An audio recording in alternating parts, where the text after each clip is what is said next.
Chapter 370, The Elder of Cold Harbor. The place they were in was the highest point in the Tower of Lies as Zykel was hanged at a tree on a floating rock. Mortal? No. Leave me be. Zykel, isn't that the one you were torturing in the castle? Sir Anna. Yeah, don't ask me about the attitude. He's an idiot, but the sort of idiot you'll like. Let's get you down, boy. John. I said leave me be. I had enough torturing for 2 days. Zykel.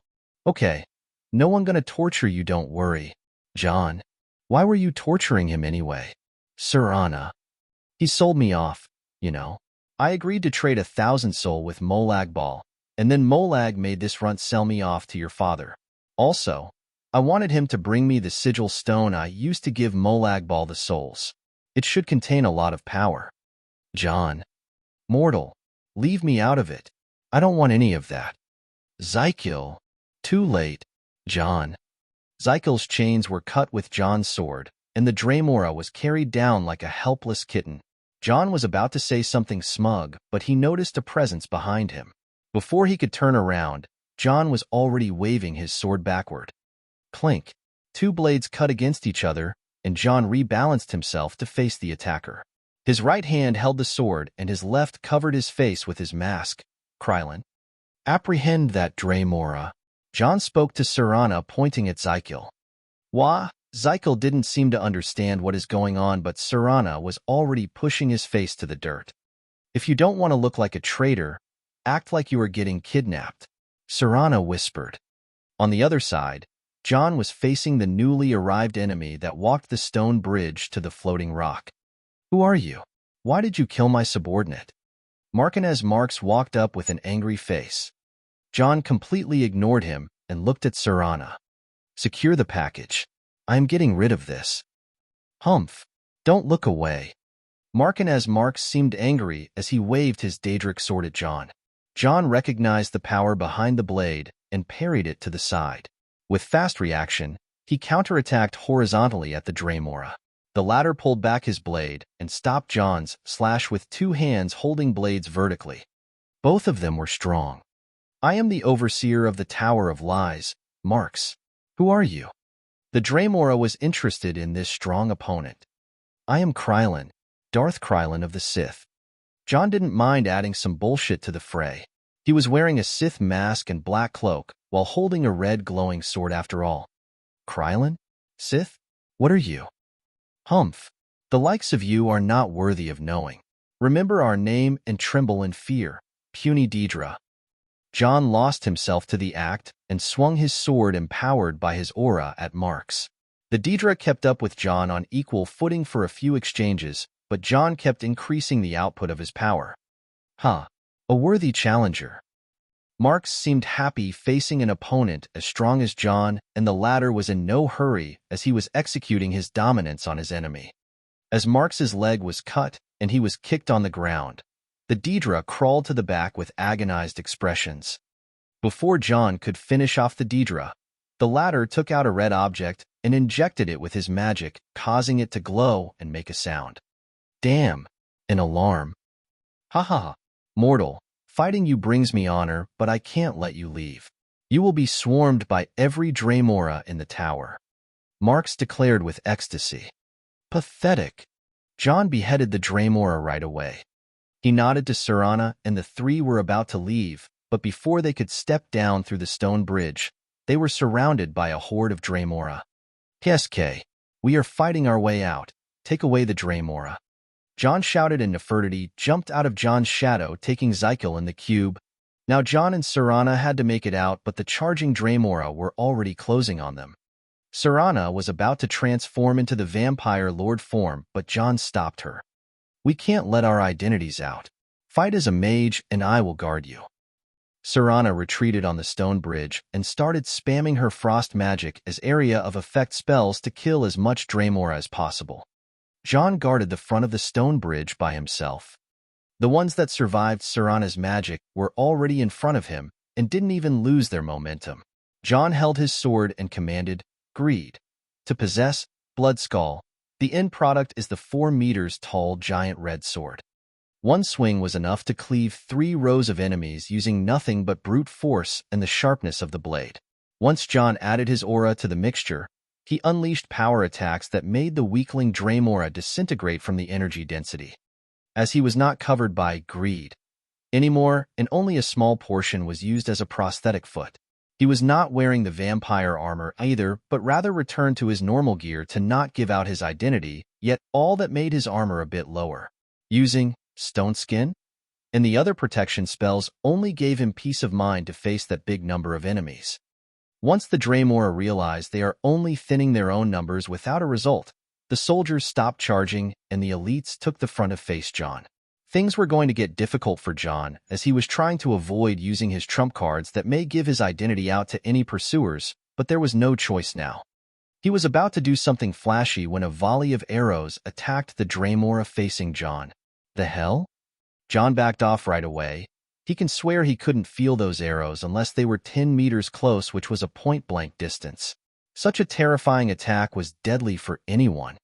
John observed his surroundings and noticed that the volley of arrows was only one arrow.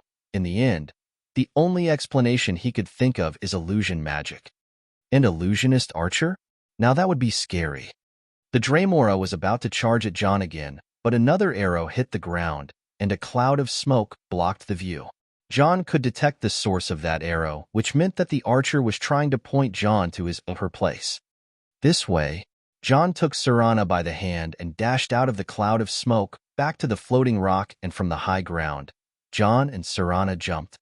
The fall distance wasn't high, but it would expose them, so John had a cold flame Atronak hawk carry them and glide away without being seen. The Atronak took curves in the air and blended with its surroundings due to its color that resembled the realm and landed far away from the Tower of Lies. John kept his guard up as he surveyed his surroundings. Serana also kept her guard following John's actions. "Show yourself," John spoke.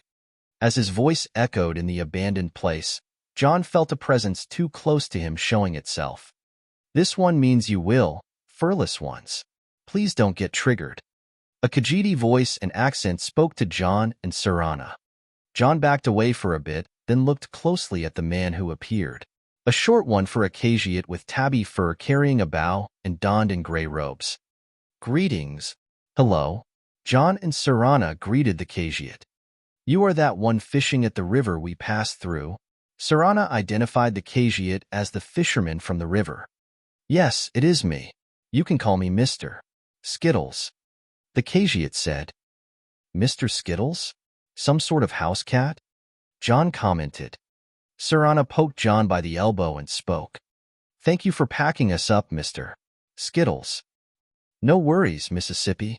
This one was just returning the favor. Catching a moray leech from the waters of this foul realm is a joy few experienced." The Khajiit spoke and looked at John. "So, what brings a fellow mortal to these sands of oblivion?" John recognized the Khajiit's sharp senses in discerning that he is a mortal rather than Serana. John smiled under his mask and replied, "Haven't introduced myself, have I? Name is Krylin, and this is my partner, Immerse. We are with the Sith, and we are trying to find a way out of Cold Harbor back to Nirn," John said. Serana tilted her head, and John scoffed it off, but the Khajiit seemed to not be caring for the identity rather than the answer. "Furless ones. This one has been here for some time, and believe me, life is very miserable." Mr. Skittles spoke with a hint of sadness. "Mr. Krylin and Miss Immerse, it was wrong to enter Cold Harbor without securing the way out. This cursed sands of oblivion make one go crazy. You shouldn't have come without care." "We have an idea of how to go out," John said. Then you shouldn't share it with anyone if you don't want to get chased by a horde of soul shriven who would do anything to get back to their home sands. Unless this one is Mr. Skittles, of course. Mr. Skittles will help you any way he can. John nodded. "Then can you point us to any of the old portals? Whatever seal there is on them, I can temporarily remove it." "This one is afraid that it is impossible, Mr. Krylin. The old portals you are speaking of are 1,000 years old and no longer have a link to Nirn. The recent ones are very hard to use and in very secure locations guarded by Molagbal's own forces. If that's what you have, then I am afraid you are out of luck. What about the other way? Serana asked John. Then we need a certain list of items that may or may not exist in Cold Harbor. We were kidnapping a Draymora I know for information, but I guess you may already know something. John said. What are the items, Mr. Krylin is speaking of? Mr. Skittles seemed interested. A certain soul sigil stone that has the carries essence energy of 1,000 mortals, an item that carries the scent of Nirn, an energy source that negates Cold Harbor, and any material that can endure spatial travel. John laid down his shopping list. This is indeed a lot of items and may not exist, but a Draymora won't help you this easily. This one knows someone who knows all about Cold Harbor, maybe better than Molagbal himself. Mr. Skittles said as rubbed the fur of his chin. You said we should keep others out of this. John said. Well, except that man. He doesn't need a way out of Cold Harbor anyway. Come, this one will guide you to the oldest soul shriven in Cold Harbor. Mr. Skittles covered himself with his gray cloak and started walking lightly and nimbly to the south. Serana looked at John as they followed Mr. Skittles and wanted to say something. What? John asked via telepathy. Anares. Really? She seemed upset about her name. Cute little fangs doesn't sound that bad now, yes? Serana shook her head and asked, Do you have a plan, and should we trust this Kajiat? A no and no. Now that our easy way is out, we can only rely on the difficult way. I have many tricks in my sleeve and an undead army at my disposal. I just can't attract Molag's attention, so I'll take any chance I can get for the time being, even if it is fake. How optimistic of you to trust people. Well, I know that all people are hopeless and I rely on that too. As long as I know what they want, I can trade with them. Now, that's Kajiat's soul is black, which means he is immortal. He also doesn't feel good about staying in Cold Harbor and is desperately trying to leave. Really? I think he fits in just fine with all the fishing and the following. How can you tell? Serana replied. I raised a cat. I know how cats act when they are uncomfortable about their space. Fine. Different than how she acts around John. Serana trusts nothing and no one. John's relationship with Serana is based on the blood he fed her, which made her see him a bit favorably. The effect of John's blood at level 3, Ebon Blood Stage, Dragon Frame Realm can at least do that much against Serana, while it can completely charm lesser vampires.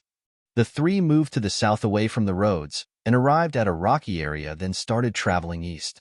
The road was blocked by a mountain, but Mr. Skittles found a path through the rocks and started walking up. John and Serana followed with their sharp perception, covering a half a mile in every direction like a radar in case if there was an ambush or trap. About that distance to the north, John and Serana detected some large ruins. That is a city. Serana was surprised to see those ruins. The Hollow City. John seemed to have remembered about such a place. In the depth of Cold Harbor, there was a city protected from Molagbal's influence and minions by his enemy, Meridia, the Daedric prince of infinite energies who despises undeath. It was thus a unique oasis of light and life in one of the darkest and most dangerous realms of oblivion. That city was the main base of the forces fighting Molagbal during the plane meld 1,000 years ago. But now, things are so different. After the plane meld, there was no need for mortals to stay in Cold Harbor after 1,000 years, and of course, the city was abandoned by both mortals and Meridia. Now, it is a husk of its former glory as a city that lies in darkness with broken walls, ruined houses, and the lonesome chapel of light at its center, covered with a heavy aura of gloom. We have arrived, Mr. Skittles declared as the three arrived at a narrow path down the rocky road. At the end of the path, the three arrived at an isolated ruin with many signs of movement all around the place. Passing some old walls, John and Serana saw a gathering of people, or rather soul-shriven, in what appeared to be a shelter. Many broken trees were arranged to resemble living quarters, and some of the soul-shriven were gathered around a bonfire. There, an old soul-shriven man with a metal cooking pot on his head holding a lute and regaling the surrounding soul-shriven with a short ditty. One fine day in the middle of the night, two dead kings got up to fight. Back to back they faced each other, drew their bows, and stabbed themselves. The ones around were entertained by the old man, but John's whole being froze for a second. He removed his mask, Krylin, to reveal his shocked face while looking at the man he remembered. Sir Cadwell. Chapter 371. Sir Cadwell. Sir Cadwell of Codswallop is the oldest of the Soul Shriven of Coldharbour. A cheerful and endearingly mad lost soul, he was said to be insane when he still lived in Tamriel, which is credited as the reasoning behind him not becoming feral like the other Soul Shriven. In life, he was a need from the town of Coral from the Merethic era. Neds are the predecessors of the Imperials from the prehistoric era, like the Atmarans to the Nords. How did John know all that? Simple. Sir Cadwell is one of the heroes of the Elder Scroll Online MMORPG. He is the man that can get through anywhere and everywhere. Hell, even the Daedra stopped coming after him as they all know it is impossible to keep him in place if he did not kill them. His appearance is as comical as the game. A crossover between a gentleman and a beggar with a neat little beard and a handlebar mustache, covering his head with metal pot and crossing legs while sitting. John's looking at Sir Cadwell, and recognizing him made the man look closely at John. "Oh, lovely day to you too, large man." "Yes, it is I, Sir Cadwell of Codswallop, Knight of the Court of Coldharbour, champion of chivalry, defender of the defenseless and shepherd to the soul shriven." "Oh my gosh, it's really him." John was fanboying so hard once he heard those words. "Mr. Cadwell, this is Mr. Krylin and Miss Anarez from some order called the Sith. They think they can get out of Coldharbour, but they need things. Strange rare things." Mr. Skittles spoke. "Oh, jolly good to see you, Skittles my lad. I see you have made the company of other mortals already. A pleasure as ever. Now, you two must be tired. Well, one of you is a mortal anyway, so have a seat, and the other not mortal one. Well, a lady should have a seat too. Now, tell me, how can this humble one serve you?" Sir Cadwell spoke with manners as he conversed with John. John calmed himself and looked to Sir Cadwell. "Before anything else, a pleasure to meet you too, Sir Cadwell." "Oh, enchanted. And I should say that I've read so many books about you. The notes of Abner Tharn about the Dragon Crisis in Elsewhere were just amazing." Oh my. Looks like we have a reader. This is fun, very fun. Abner and I go way back, but the old fool had his own business in the end, and forgot about his old chums. Shame what happened to his family, though. The whole thing about the Staff of Chaos and all that. Nasty bit of business if you ask me. Agreed. John was completely pulled by the chatter of Sir Cadwell. Serana looked between the two and tapped on John's shoulder. "Oh, right, Sir Cadwell. I know this is rude and out of the blue, especially after we for the first time in this life. But can I ask for your help to get us out of Coldharbour? I know you can do that portal thing." John asked. Sir Cadwell has indeed the power to open a portal to anywhere he fancies. Such power will sure save John all the time he needs to prepare for Winterhold's battle. "Sorry, lad. I can't help you with that. I sure can go to Nirn, but I can't take anyone with me anymore. It is different when it comes to the same plane, though. Such a hurdle in many people plans, but don't worry. You will find your way out eventually." "Oh, right. You said there's something you'd be needing?" "I do need 4 things. A certain sigil stone, a source of energy that negates Coldharbour, a scent of Nirn, and something sturdy to hold all that." John said. Well, lucky you, lad. I know where to find all of it unless for you sigil stone, but you see, there is a thing I want to." Sir Cadwell said. "I'd be glad to help, but I am running low on time." "No worries, it would be a matter of solve during tea time.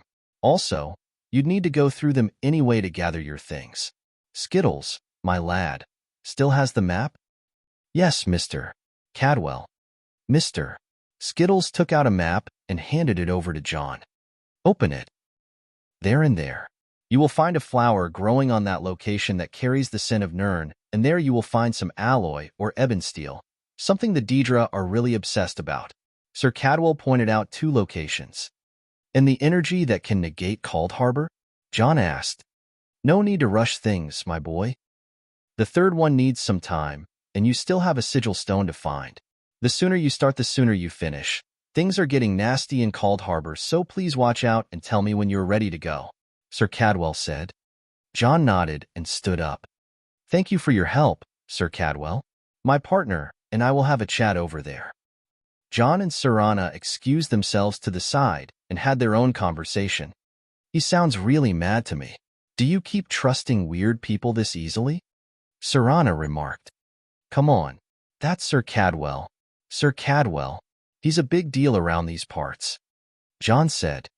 I know who Sir Cadwell is. You do? Yeah, he was there before everything, you know? Oh, I see. The daughter of Coldharbour thing. So, the things you are looking for are all here. Shouldn't we get done with it? Serana asked. Okay, just give me a minute. Nefertiti. John called for Nefertiti, and she appeared stealthily. John nodded to her, and she used the cube around her leg to take both John and Serana in. Inside the cube, the space was peaceful and clean. John appeared in and took off Greed and Krylin right away. He put Bloodskull on its pedestal and walked to the fountain of water on the side. I haven't slept for 5 days, so I need 6 hours of rest at the very least. I am starting to lose focus lately, and I wasn't in my perfect condition. Make yourself at home, John said. Serana was frozen for some reason. She looked left and right with wide eyes at the strange interior she found herself in. Where is that? She asked. My place.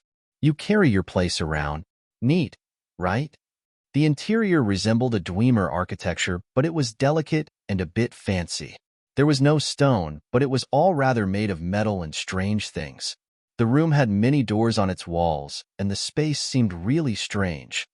John was moving around the room getting rid of things and putting stuff in order. He then stopped towards an odd-looking chest and opened it for a cold sensation to come out of that box. He took out a plate of food and started heating it with magic. If you are thirsty, you can find some blood in the alchemy refrigerator over there packed and all. Just ask Nefertiti and she will get it to you, John said. Serana looked towards Nefertiti, who was in her normal form, sitting on a table and staring at Serana. I don't think you're cat-like me. Serana seemed awkward about it. Why? The one who replied was Nefertiti rather than John. You right. You can talk. You just keep staring at me. Serana became cautious. Something wrong with it? No, it is just rude. I am a cat. Right. John's head seemed heavy, but he finished his meal and walked to one of the doors. Serana wanted to follow, but Nefertiti stopped her. That's the men's restroom. Serana stopped while feeling awkward. John came out after he brushed his teeth and headed to another door. He opened it and went in. Serana looked at Nefertiti for confirmation, and the latter lightly walked in after John, assuring Serana to follow. That room was John's quarters as it seemed. Serana could see how it was a very place. In the center of the room, there was a crazy large bed that can fit 10 people. John was already in his shorts diving in the bed. Nefertiti walked to a corner where a lot of boxes were gathered, and she transformed into a little girl to arrange the boxes and the toys in place before getting into the largest box and covering herself with a sheet, then turning into a cat again. Serana was baffled by the weirdness that showed up all of a sudden. So you had that house on you all the time, even when you were imprisoned. If my father knew, he would actually cough blood. Serana said. Why? Because he was showing off how you, a puny mortal, were being tormented by nothing other than a dark little room, while in truth you had your own mansion around your fingers. Hee. John laughed lightly.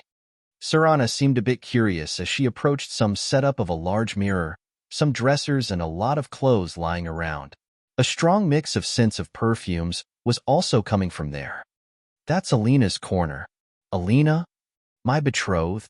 Serana nodded and looked at her reflection in Alina's mirror.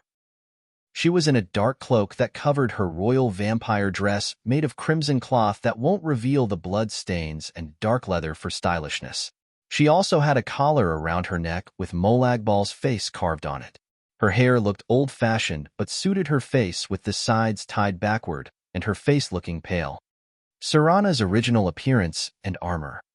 She knew that she looked pleasing to the eyes, yet, in fact, she is a vampire. She didn't hate being a vampire. She liked it very much. She walked to another corner and found a setup of dark leather and chitin armors, and with blades and arrows organized neatly. Julliner's corner. Julliner? My girlfriend? I see. Fiancé and a girlfriend. She saw another setup after them, but it was lacking in any sense of fashion, yet had a strong smell to it. Ila's corner. Your girlfriend too? More of a mistress. Spoiler alert, she likes it rough. That's some weird taste in women, Serana remarked. I always say, thug life, one wife, and a mistress and a girlfriend. I'll keep that in mind. Serana kept checking the fancy room, and John became silent. She came to a stop in John's corner and sat in his chair. She saw piles of books, schematics, ideas, weapons, sketches of naked women, and all sort of things that should be kept in one's head. Through her eyes, she was getting to know a person in a new way. He seemed to not mind her going through his stuff, and so she kept reading the books and the notes about the theories of magic, and the insights he has, yet there were those ones that were written in a language she saw for the first time. She even managed to learn how to power up the light screen that was password protected, but still filled her with wonder. A few hours passed and John was still resting, but Serana was still as interested in all the new things as when she started. The interest she has in John may have originated from the blood trick he played on her to make her trust him, but soon that was no longer the case. Her interest has already gone beyond that point. At the end of the day, she found a blueprint of a large building that resembled a tower. Its name was called the Tower of Music, and its appearance was a bit bizarre. A circular wide base with a cylinder shape that extends tall until its roof, which had two large rods growing from both sides of the tower. The tower had the power to convert magicka into certain tones that can create mystic effects which are impossible. Serana kept reading the paper and gasped from the shock. This tower is a terrifying weapon. If it can do what it said, then the whole continent will never cross the power that possesses such a thing. Even her father and his goons will think twice and thrice before even thinking of the idea of making an enemy of that power. Still, as amazing as it is, the tower needs a very important artifact to function, and she has already given it to John. A hand extended and touched Serana's back. She looked back with fright only to see John smiling at her. I see you found this little bad boy. John pointed at the papers of the Tower of Music. Heh, yeah. Serana seemed nervous. You shouldn't call that little. And the Tower of Music? Really? Oh, come on. Do you have a better name? Serana shook her head and put the paper away. Don't worry about all of that. We just need to make it out of Cold Harbor first. Well, now we have 3 days left. Let's make the most of them. John and Serana walked out and put themselves back into their gear. John then walked to the place where he was holding Zykel and barged in. Hey boy, let's have a chat. Mortal. Wait. No. Chapter 372, Kind's Tears. Jolly good seeing you again. Out for a stroll, did you? What met John after going out of Cube? Was Sir Cadwell. Nope. Just took a proper nap before going out smashing asses, John replied. Oh, what a lovely idea that is. Nothing like a proper rest before a fight. Even an intrepid knight such as myself can't go to battle with a fuzzy mind. Ready to go? Sir Cadwell seemed about to open a portal to some place in Cold Harbor, so John spoke. I've spoken to one of my contacts and found out where is the location of the sigil stone I am after. Oh, do tell. A place called Castle of the Dead. DeBella's Garters. Why? Lovely grounds, no question. But it's positively brimming with all sorts of undead and a nasty cult of soul shriven. The soul shriven have cults now? 2 factions, well yes. Those who swore fealty to Molag Bal so they get a better life of eternal servitude, and those of us who resist with anything they can. Nasty ones, all the new soul shriven appear there, and those who manage to hear of us and escape may survive until here. Sir Cadwell pointed to the gathering of the soul shriven he had. They all looked skinny and weak with nothing to fend themselves with. What about the mortals that get here? I only saw Mr. Skittles. It is just you and him, boy. Hope you help him, though. Fine, I'll see what I can do, John said. By the way, I have a friend that I kidnapped from the Tower of Lies with me. He is a Draymora, so I think if he can be of help. Oh, Sir Cadwell looked around.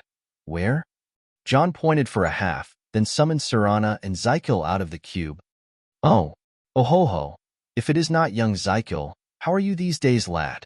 Heard you got yourself tangled up in trouble with a mortal. PSK, Cadwell. Zykel and Sir Cadwell recognized each other. You two are familiar with one another? John asked. HM? Of course, your Draymora friend is a kind of a celebrity out of the get-go. He was conjured not an hour after he was created, and has quite the record with being summoned. Actually, I'm not surprised this lad is somehow involved with you. Funny, don't you think? John heard what Cadwell said and looked at Zykel with a grin. Till now, I only heard tales of the almighty Sir Zykel, but looks like there is a whole new side of you I will learn about today. Humph. Mortal, one day you will grow old like all mortals, and let's see who will have the last laugh. Zykel snorted with anger. John couldn't help but slap the Dremora's back, making him cough out blue blood. Until then, I'll bully you to death. But you know what, boy? I actually feel bad for you. Don't worry. Nirn is lovely this time of year, so make sure to drop by. God knows my hands get itchy when I don't bully twice a day at least. Stick your pity up your puff. Zykel was about to say something, but John punched the ever-living out of him. Hey, watch your language. There is a lady here for fuck's sake, you asshole. John said as he winked at Serana. You realize that I am a vampire, right? Serana asked. Clearly. And your cat is a child? MHM. And you have a werewolf girlfriend? What's the point? John tilted his head. Serana smiled calmly. I mean, you shouldn't bully people when your tastes include an undead, a half-beast and little girl. John's face turned pale right away. The sudden realization was too much for him. You mean you were saying that I am necrophiliac furry lilicon? Not sure what any of those mean, but as long as that delivers the message, then yes, Serana said. John covered his eye with his right and took a deep breath, then his lips arched up. Nothing changed from my past life then? Hell, it seems like my friend's souls are accompanying me too. Thanks, Fatty, Four Eyes. Goodness, he is hopeless. Serana laughed. Now, we are getting late. Sir Cadwell, whenever you're ready. The shrouded plain, the ever-full flagon. Sir Cadwell's portal opened near an old ruined tavern. He walked out followed by John, Serana, Zykel, and Mr. Skittles. What are we doing here? Zykel asked. This is the easiest part. Here you will find the scent of Nirn you are looking for. Sir Cadwell explained. What exactly are we looking for? John asked. A flower that goes by the name of Kind's Tears. They grow around a shrine of Kind that got dragged in Cold Harbor to the south of here. Zykel here must be very well familiar with the place. I'll be in the old tavern here having a drink with some old soul-shriven chums of mine. Sir Cadwell said. How familiar? John asked. Zykel refused to answer. Well, one of the lad's ladies dwell around the place. That boy is a lady killer, I tell you, popular with all sorts of female Deidre. Sir Cadwell said with a sly smile. Tisk. Zykel seemed annoyed by the fact. Popular with female Deidre? John looked at Zykel in a different way. You never told me about such a thing. Sir Cadwell, I want details. TSK. Sir Cadwell shook his head. The poor boy attracts that sort of attention all the time. Let's say that some Deidre may look pleasing to the eyes, but Deidre they will always be. Fine, no spoilers. I expect we will come across a member of your harem over there. Do introduce. After 10 minutes and a mile to the south, Zykel was walking in a dark forest alone. He was stumbling left and right because his bad sense of direction, but a certain voice in his head was spamming him to death. Zykel kept his path straight until he saw a mass of spider webs roped all around the place. He swallowed his dry saliva and walked forward with caution. Not a few steps later, something caught onto his feet, and out of the blue, he was caught up and in the air by a spider string upside down. Wah! No! Damn it! I knew this would happen. Desperation appeared on his face as he struggled left and right to break free, but a sudden chilly sensation crawled up his spine and guts. This was something he is very familiar with. Emo Mancha? Is that you? Zykel talked meekly. I knew, I smelled it, it was you, dear Zykel. A creepy hoarse voice echoed around Zykel. Oh, no. By the Lord, damn you, mortal. Fish sticks. Mortal, fish sticks. Zykel cursed at John as he saw the monster that appeared in front of him. It was a spider Daedra, Arachne, with a terrifying appearance and a sinister look on her face. Weak, pathetic Zykel, I knew you would come to find me one day. I was about to come and look for you. As the evil-looking spider Daedra approached, Zykel started resisting as much as he could. Her evil hoarse voice made him want to break free and run. She held him still and started checking his body. Fish sticks. Zykel kept shouting that word. This feels good. You were killed recently? Good. All your organs should still be fresh. Pitiful Zykel, you must have got conjured by a mortal and got killed again. I said fish sticks. Please. Don't worry, this time will be on Mancha's hands. Do you remember where we stopped last time? Right. I was eating your liver when we had our best moment. Where should I eat this time? Your lungs, your tongue, or your eyeballs? The spider Daedra was digging her claws in Zykel's abdomen while licking his face with her long tongue. No. Fish sticks. Zykel kept only shouting this word. Why do you keep shouting this word? Do you want to make me angry, Dramora? The spider Daedra was about to punch Zykel. Fish sticks. Before the spider Daedra punched Zykel, someone stopped her hand. All right, that's enough. Serana appeared behind Mancha with her claws elongated, crushing the arm of the spider Daedra with a hand and destroying her face with another. The spider Daedra twitched in place before collapsing on the ground dead. Then Ku. Zykel's face was pale from the fright that he had. He thanked Serana meekly before she cut him down. I kept saying it, the safe word. Why didn't the mortal come earlier? Zykel asked Serana. He is collapsed over there? Serana pointed behind the tree. What? Someone actually could put down that mortal? No. He almost died from laughing. The Khajiit kept blocking his voice from leaking, which made it worse. You shouldn't have agreed to say such a silly safe word, by the way. Zykel looked towards John's direction with disappointment and kept pitying himself. Just why did his stinking fate put him with that mortal that can haunt the Daedra?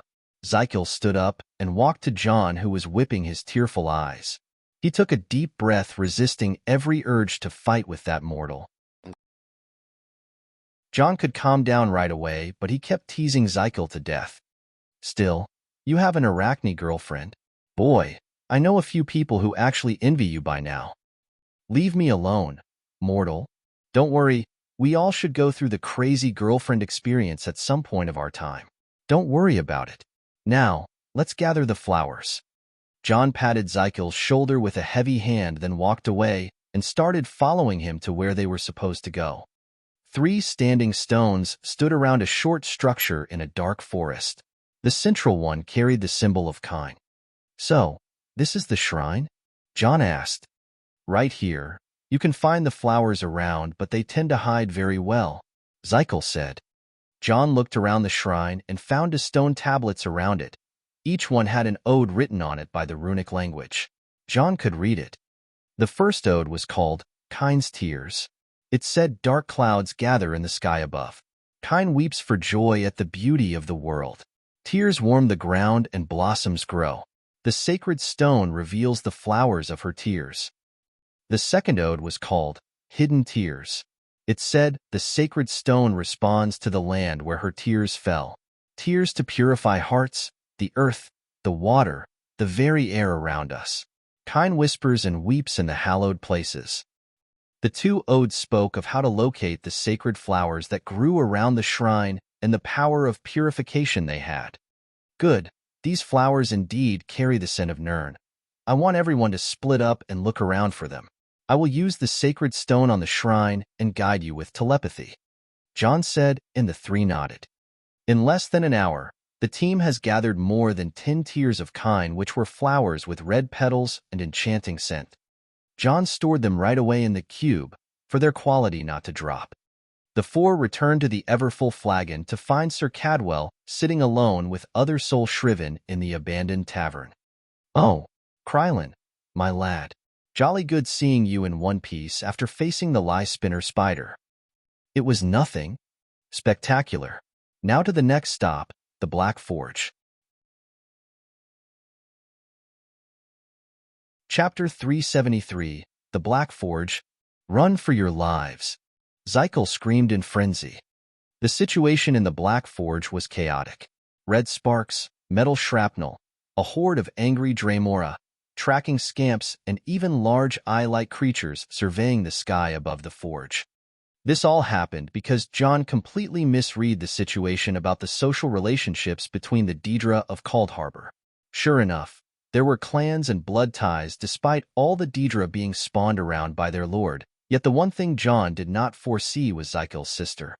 That's right, the sister of the Dremora Zykel, whose name is Vixalai, and was surprisingly a high-ranking Dremora, an overkin. Unlike her loser brother, she was the supervisor and the forge master of the Black Forge. Details of that story will come when John rescues Zykel from his crazy sister, and now to how it began. It all started when the party arrived by Sir Cadwell's portal to the Black Garrison region. John knocked down a Dremora and placed Zykel in his place, then made him infiltrate in with Nefertiti in his shadow with a portion of greed to create a shadow portal. The Black Garrison was a very dangerous zone as it was the center of the Daedra's operations in Coldharbour and where they get to do their business, so basically, the place was crowded with them. The Black Forge was a large pyramid at the end of the Black Garrison and what Zykel was supposed to infiltrate. Yet in a strange situation, Zykel found himself being surrounded by multiple Kinreeves and being dragged to the innermost part of the Black Forge. Zykel, you dim-witted fool. Are your horns for a show?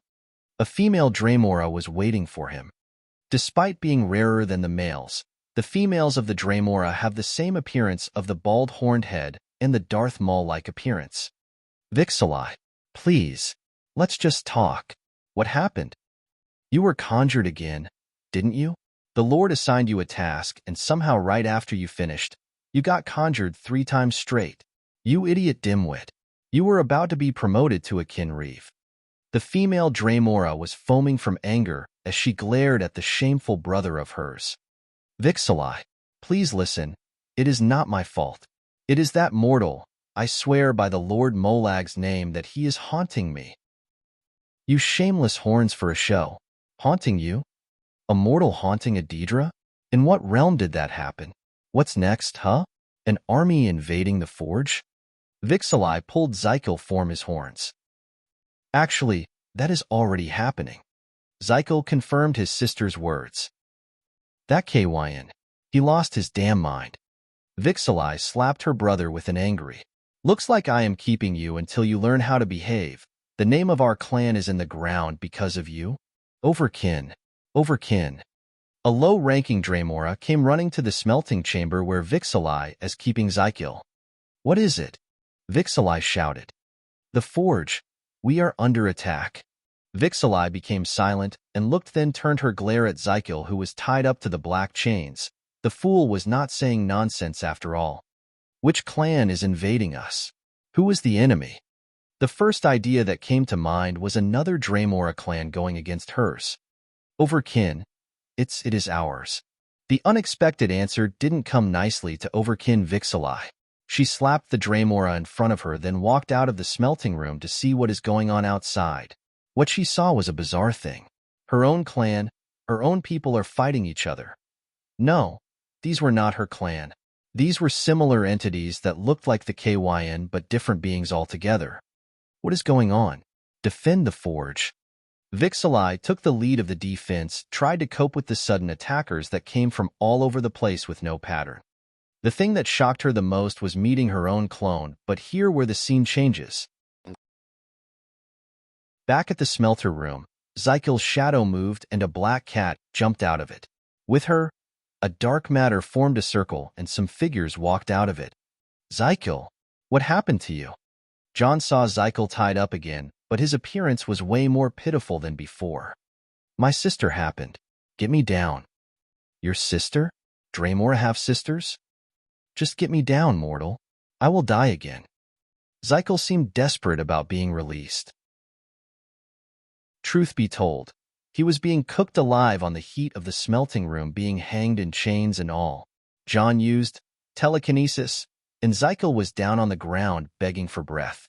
John didn't mind the horrible wounds on Zykel and offered him a healing spell specialized for Daedric entities. Zykel could stand up after it. Just what happened? What is that sister thing? John asked. When Draemora are spawned for the first time, they spawn in groups. Members of a group are to treat each other as brothers and sisters as they get named by the clans that adopt them. Serana replied. I see. John nodded. My sister. She is the forge master around here. An overkin, don't let her catch us. I don't want to end up hanged up once again. Fine, just do as I say. You said the best refined ebony alloy in Cold Harbor is stored in this place. Can you take me to it? Not far. Zykel walked out of the room followed by the team. They traveled through some room and used the chaos John created with the Skull of Corruption to end up in front of a large vault. Damn, it is locked. Mr. Skittles stomped the ground. Nothing is locked. John stepped forward and used the skeleton key on the vault, unlocking it without anyone noticing the existence of the key. As soon as the gates of the vault were open, a foul feeling came from inside as a lot of Daedric material were stored in that vault. It took John less than a minute to find an ebony alloy cold iron ingot of the highest grade, something that can only be created in the Black Forge and every blacksmith on Nirn will kill to see. It wasn't just that. John took whatever material he wanted in the cube right away. There was a lot of high-quality ebony in this place, so leaving it for the Daedra was a sin on its own.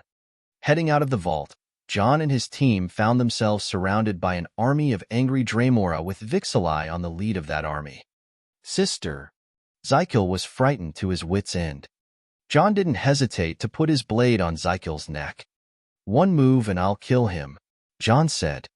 The Draemora around looked at each other in silence, then started laughing. A Draemora can't be killed anyway. To others, that threat was meaningless, but to a certain sister, that threat was a slap to her face. Release him at once and surrender, mortal.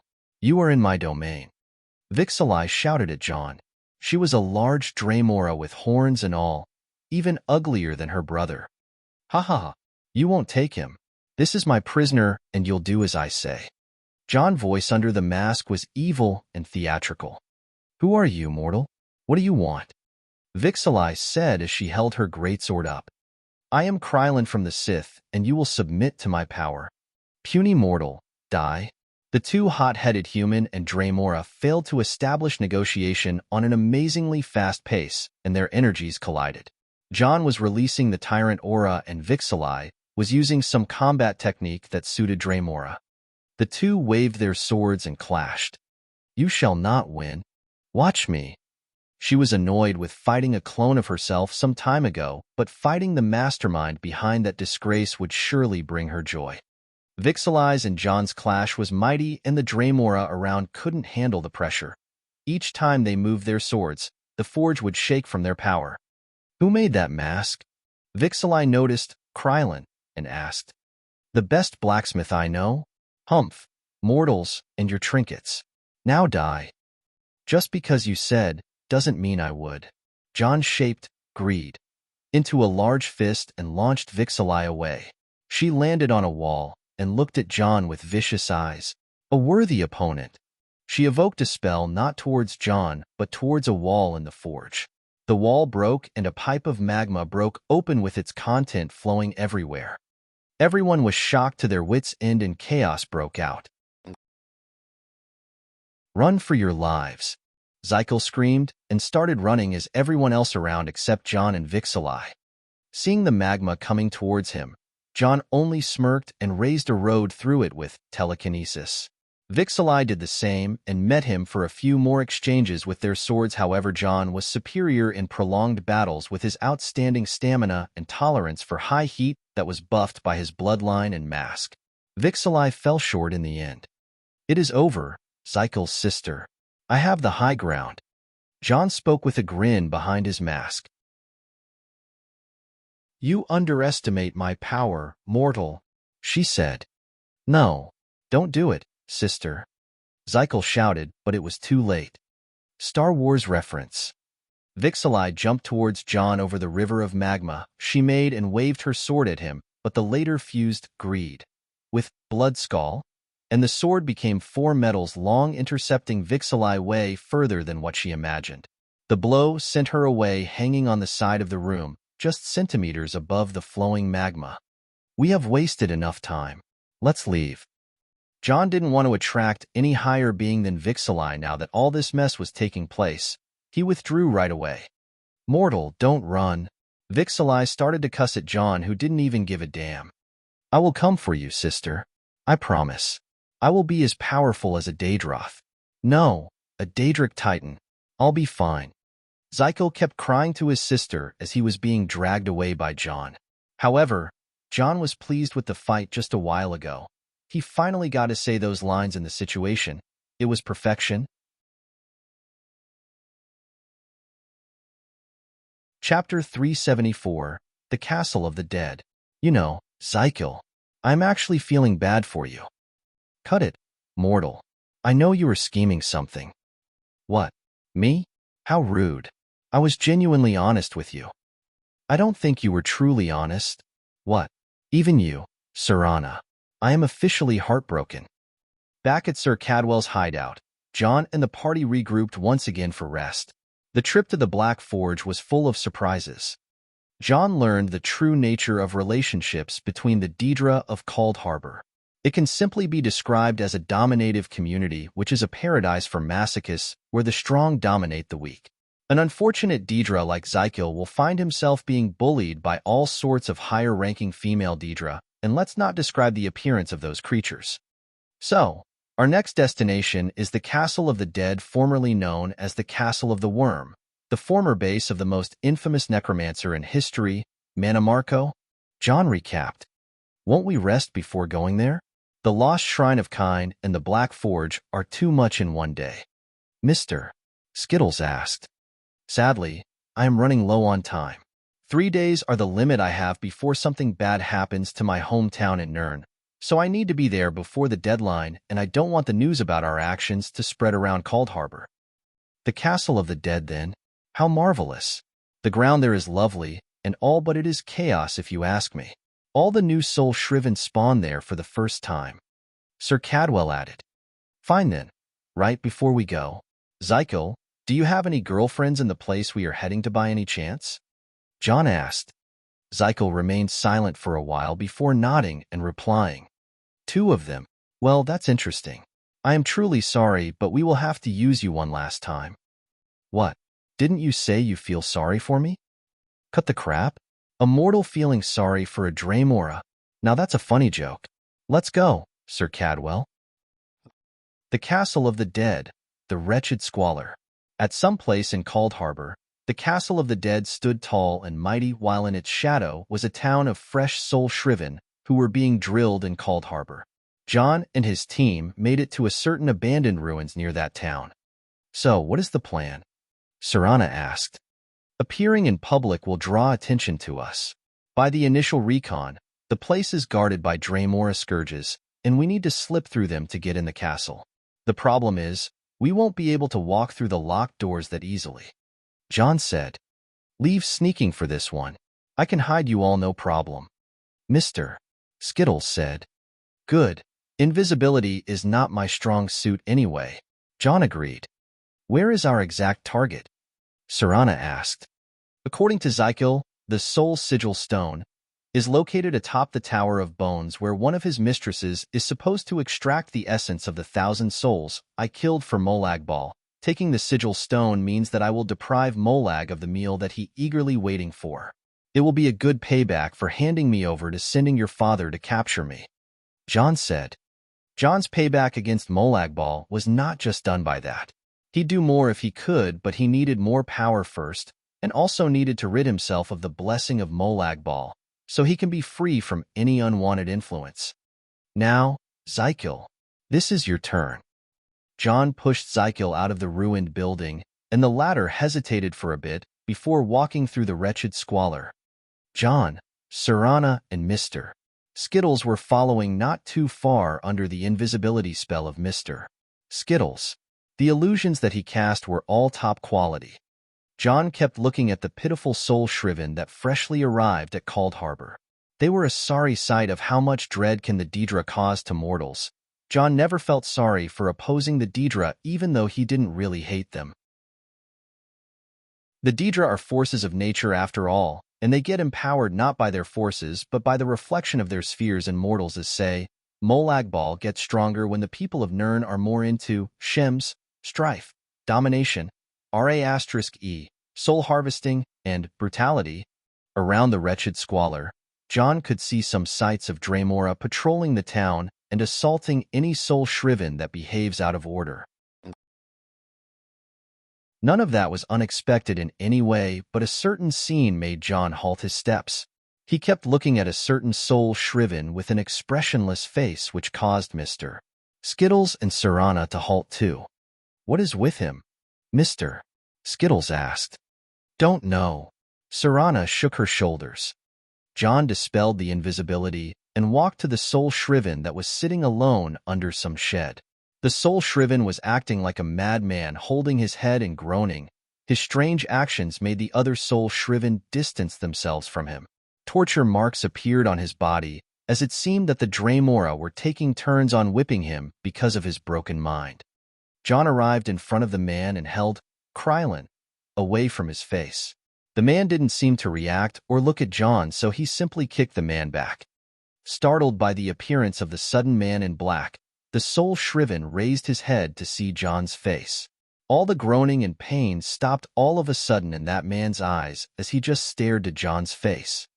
Serana walked beside John and looked at the soul shriven. "Someone you know?"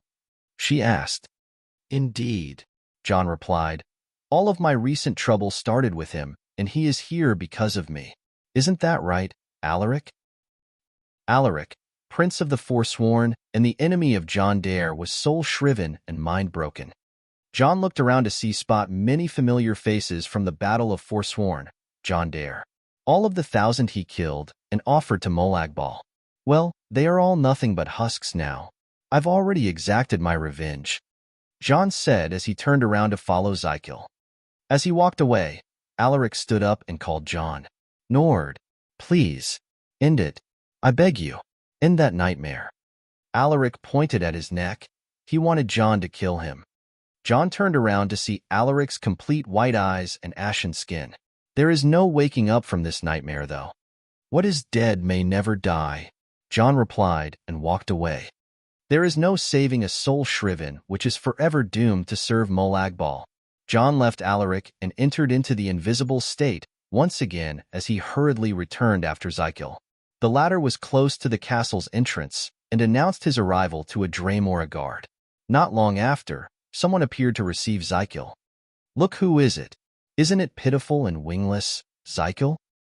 Zykel looked up to see the creature that came to receive him. It was one of his personal tormentors, or rather, one of his harem, the winged twilight, Vera. "Vera, I came to see you in Ozazai." "Ah, you came? Fine, I'll take you." The winged twilight, Vera, was larger than her regular kind. Her kind, which looked like harpies with scales rather than feathers, is a fearsome kind of winged Daedra.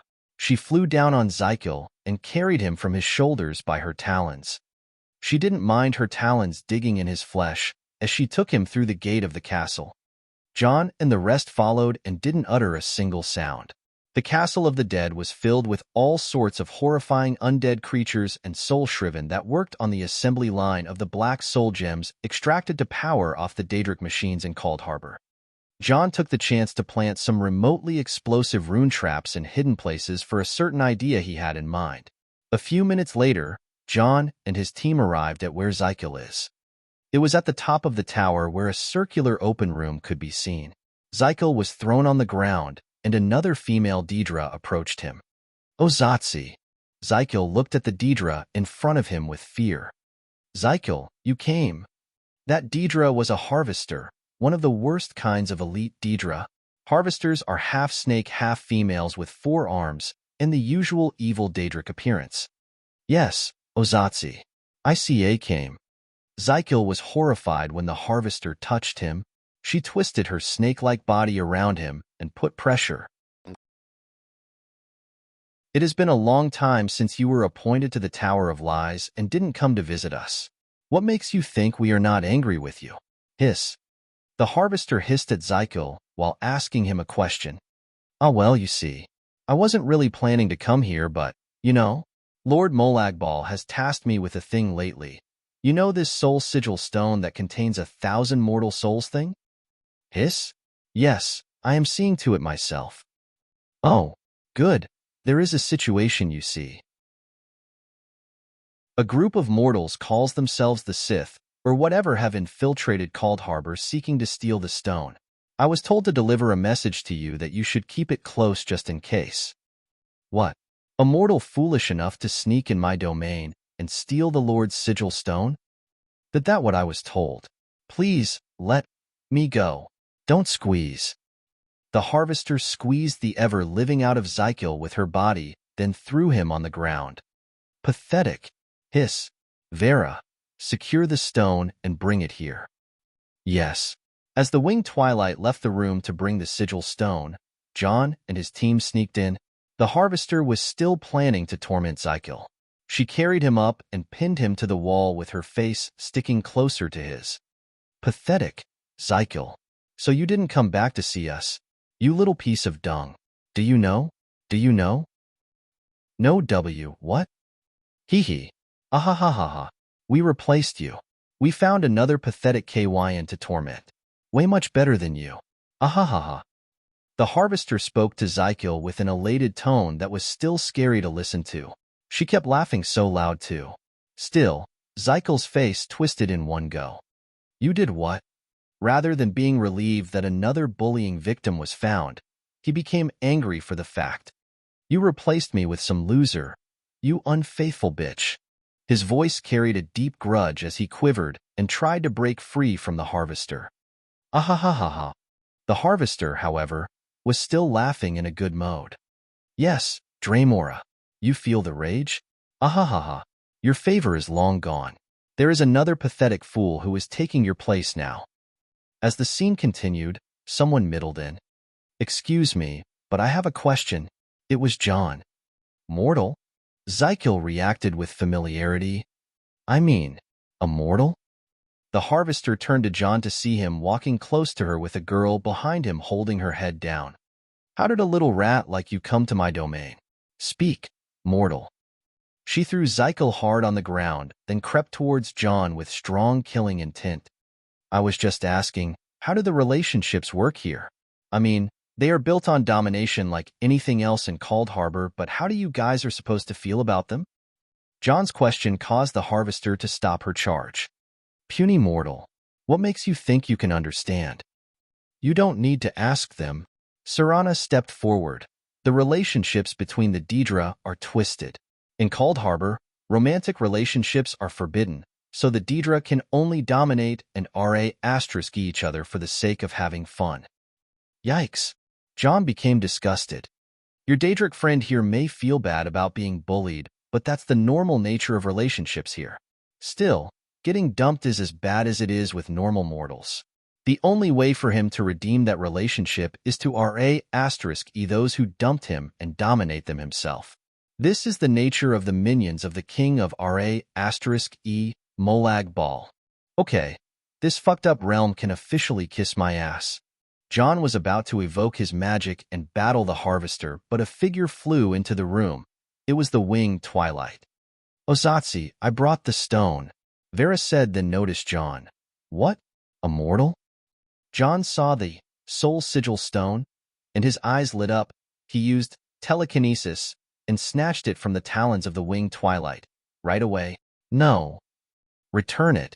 The winged twilight and the harvester charged at John at the same time, but it was already too late as the sigil stone was finally back at his hands. With a little push of his magicka, the sigil stone reacted right away. A violent wave of magicka assaulted the two Daedric creatures and causing the energy inside them to overload. That caused a sudden bang to happen within their bodies, and they exploded to fine pieces. That's how powerful the essence energy of the 1,000 souls inside the soul sigil stone was. John only needed a small bit of magicka to tap into the stone's hidden powers and do that. Of course, he had studied the sigil stone many times before he could hand it to Molagbal. "It is over," John said as he flicked his fingers, and the rune traps he planted in the castle of the dead started to explode one by one. "Let's run." Mr. Skittles was terrified by the shaking explosions and wanted to run right away. John grabbed Zykel up and spoke to him. "I know you feel bad that you got dumped, but I will help you with that matter later. Let's run now." "Truly, mortal?" "Yes, let's talk about it when we get out of here." John and the team ran and jumped from the balcony of the tower as the fire started eating it. Only one piece of the puzzle was remaining. It was waiting for John inside the Hollow City. The ancient artifact of thousands of years old which was used by Sir Cadwell and the Soulless One. The Light of Meridia. Chapter 375. The Battle of the Hollow City, 2 days until the Battle of Winterhold. "Sir Cadwell, what is going on here?" "Oh, good to see you, Krylin, my dear. You see, now that we have helped you gather your items, it is your turn to help us. Don't worry, the objective is too simple, I might say. We are also helping you help us. You don't need to do much, actually." "Hold up a second. I get it that I am supposed to help you as repayment for guiding me around the place, but can I get an explanation, please?" "HM? Nothing much to explain, really. As you can see, I've gathered the men and we are ready to march behind you. I am sure this time we will make it." John looked at the so-called gathered men that were lined around the Cadwell's shelter and felt a strange urge to smack his forehead.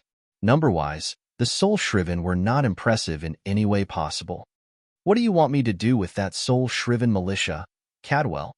"Well, you see, it's an event we do here every year, really, nothing new. We gather every time the best numbers we can muster, then go on a small campaign. It usually ends up in failure." Thought. "Hey, Zykel, do you know what he is talking about?" John lost patience on Sir Cadwell. "It's nothing important. Those rebelling slaves gather every year to raid on the old Hollow City. Something about retrieving it in the name of Meridia," Zykel said. "Wait." John turned to Sir Cadwell. "You want me to go with those undisciplined, untrained, and obviously unequipped militia of yours to attack and conquer the Hollow City? Well, it's not a matter that needs a military genius, really. You see, this is a militia of soul-shriven. You don't get it yet? It is an immortal army. They will fight until they die and fight again," Sir Cadwell said. John looked at Sir Cadwell, the ancient Mad Knight, and narrowed his eyes. "How long?" John asked. "Huh. How long have you been doing this? Gathering soul-shriven and raiding the Hollow City every year. Since when?" John's question seems to have hit a nerve on Sir Cadwell and the other soul-shriven around. They seemed not really responsive when the thought came to mind. The one who answered was Zykel. "Haha, those idiot slaves have been doing it for many years, even before I spawned for the first time. Something about Meridia abandoning them a long time ago, and their Hollow City falling to us." John heard Zykel and frowned. "Meridia abandoned the Hollow City? This is a bit strange. Can't you, Sir Cadwell, still open portals? Isn't that the power bestowed upon you by the Daedric Prince Meridia?" John asked. "Indeed it is the case, but the Hollow City was abandoned not long after the plane melt. Only some curious folk kept the water running for a time, but the Daedra started harassing the visitors. Year after year, no mortal sat foot in the city, especially after the heroes disappeared. It was only us soul-shriven, but none was faithful to Lady Meridia other than me. All they wanted, and all they still want, is either salvation or freedom, but this is called Harbor, and the matter of eternal servitude is quite the theme here.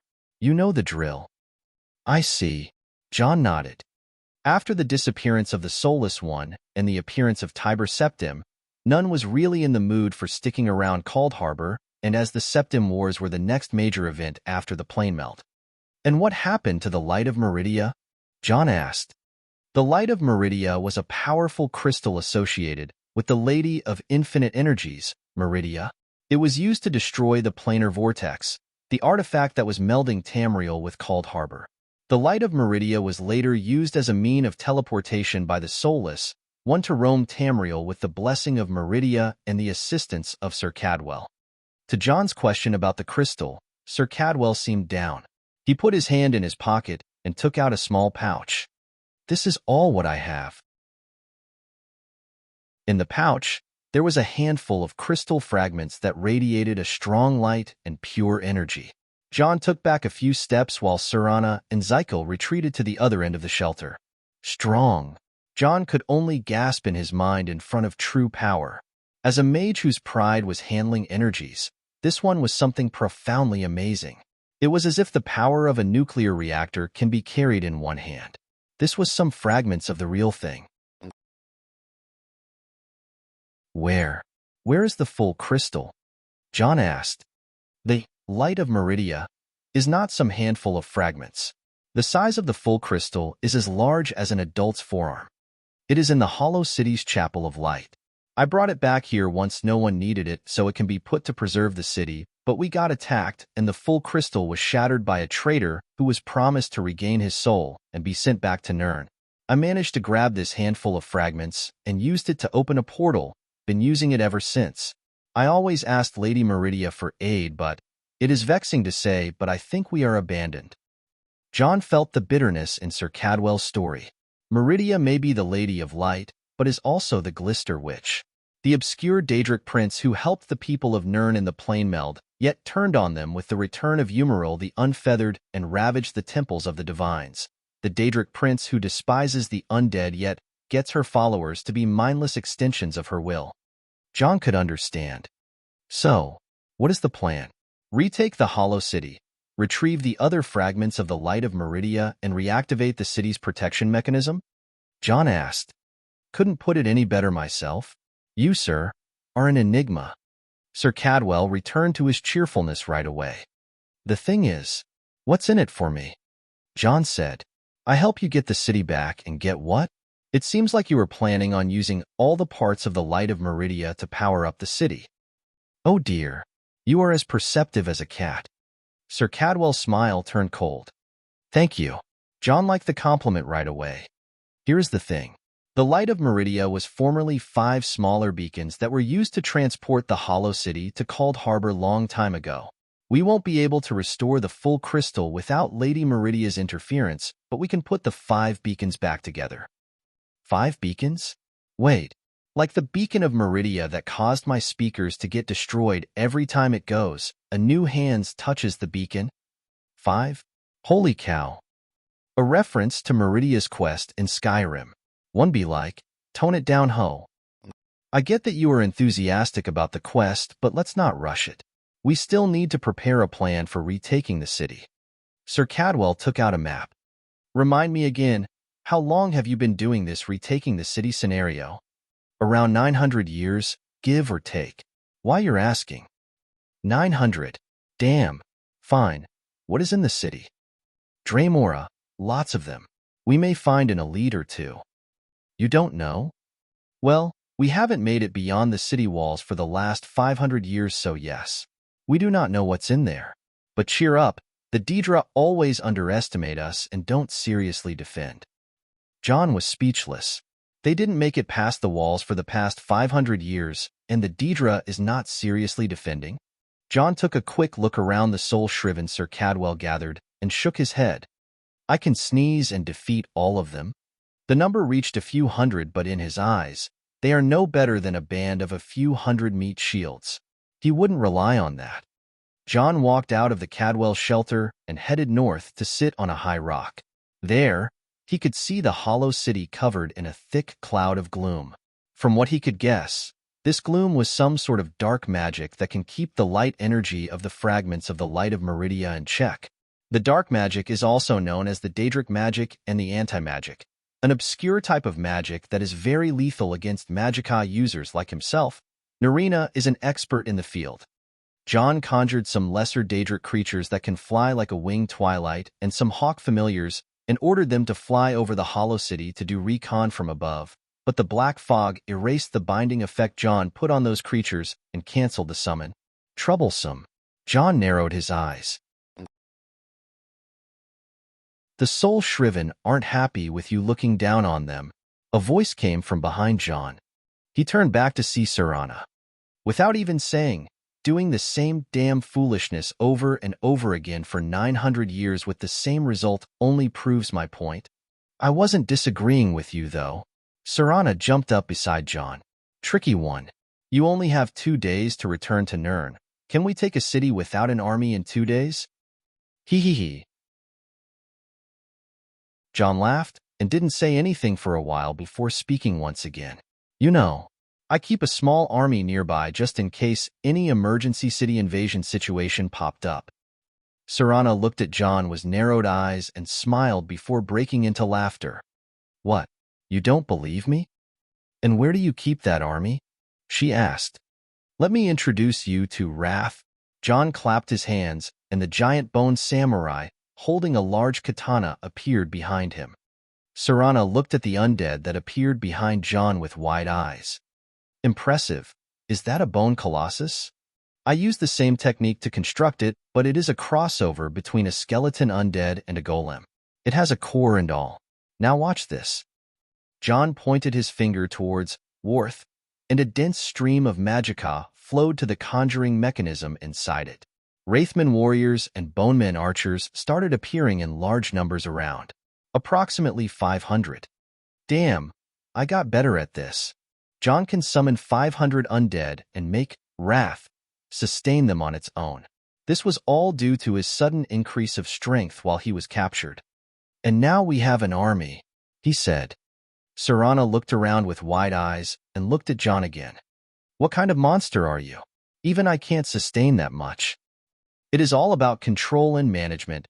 Giving the undead creature some freedom to act is better than completely dominating it. Binding techniques can be very consuming and limit your chance of having more minions, but loosening things will ensure you the numbers. You can also make a special undead creature like Wrath have a certain effect on the binding. This a bit revolutionary. It is the house's technique. My adoptive mother is obsessed with necromancy. John stood up and gave a hand to Serana.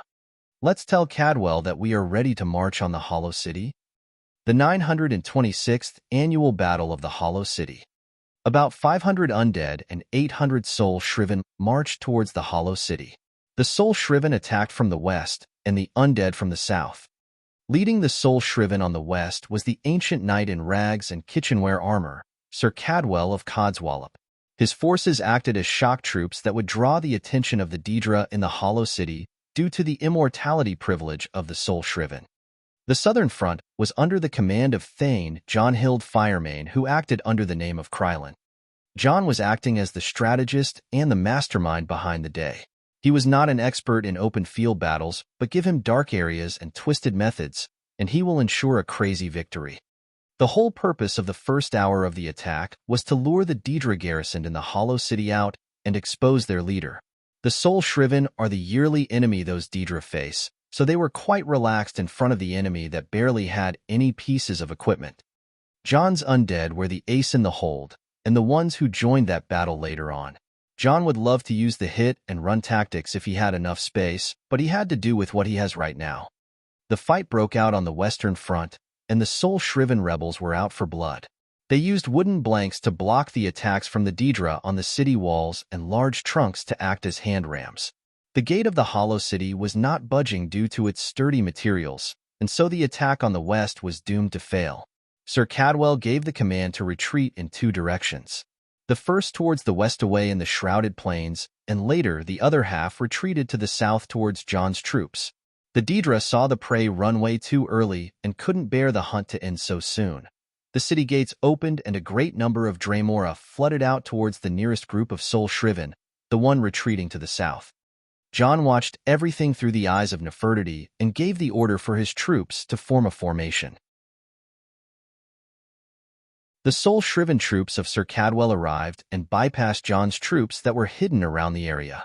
The southern area was a swampy place of azure plasm puddles. The Soul Shriven were unarmored and could run unhindered, but when pursuers arrived, their mobility dropped down drastically. It was time for ambush. John's undead blended in the surroundings very well due to their color and took the opportunity to attack right away. The Bonemen climbed onto the high ground available, and the Wraithmen formed mini formations and made multiple blockades to hinder the Daedra. A chaotic fight broke out in the swampy area south, and the retreating Soul Shriven started acting once again. The ones who attacked past John returned to block the road, and the ones who retreated earlier blocked the road from behind the pursuers and were watching for any reinforcement. The Sin of Wrath, Odakuro, roamed the battlefield as the proxy commander of John and kept the troops organized. It also was assassinating any powerful Daedra that tried to cause a ruckus and sabotage the plan. John didn't move a finger from the start as he was just sitting and recovering on his cold flame Atronak horse. He was waiting for the strongest Daedric creature in the Hollow City to come out. None knew what that was, unfortunately. As the greater number of the Daedra was thinned on a rapid pace, John knew it is time and allowed a few Daedra to retreat back to the western main gate of the Hollow City. Now that the Daedra were disadvantaged, it was time for their boss to come out. John took out his sword and rode to the small gate to the southeast that led to the inner plaza, and his undead followed. He waited for a while until he felt the magicka inside the Hollow City being disturbed. This meant that the enemy is reacting. Without giving it much thought, John used telekinesis and carried multiple undead creatures in one go, then threw them inside the Hollow City over the wall. The ones that managed to land started to cause ruckus inside the city, while the ones that broke while landing started to explode with corpse explosion, creating massive casualties among the Daedra inside. John's action caused both his enemies and allies to feel shivers in their spines. Throwing the undead like that was surely a new method that was completely unheard of in siege battles. The last patch of undead scaled the walls with wrath and took over the southern gatehouse, opening it for John and the Soul Shriven. The battle inside the inner plaza broke out in a nasty fashion as John used all sorts of underhanded methods to control the flow of battle for the first 5 minutes, but that was all there is to it. It was about time for the Daedric boss of the Hollow City to show itself, and it did. A gigantic shadow covered the battlefield in the central plaza, and an insane pressure was felt. Everyone, regardless of the faction, looked up to see the late participant in the battle. Who dares to challenge the Wrathbalzar? The large figure landed as it roared in the invaders of its domain. It was a quadrupedal creature with a humongous body and 2 large black wings. Its head was dreadfully evil with pairs of large horns growing on each side of its head. Its black skin, its blue eyes, and its scary appearance gave out its identity right away. Those who were acting brave just now were on the brink of shitting their pants, either Soul Shriven or Daedra. Even John had a large "oh shit" floating above his head. The Daedric Titan that appeared made the battle completely freeze with nothing but its sheer presence. Still, something made the situation take a rather gigantic wrong turn. The D word was spoken by the Titan. A powerful chain lightning spell broke from the crown and assaulted the gigantic Daedric Titan's face. Who dares you ask? It is I, you daddy.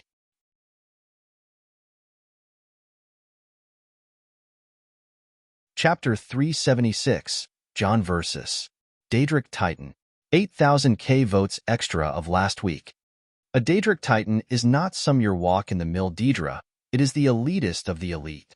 War slaves to Molagbal, the first Daedric Titan was created from a dragon captured by Molagbal, who wanted to know the secret of how the dragons dominated the mortals.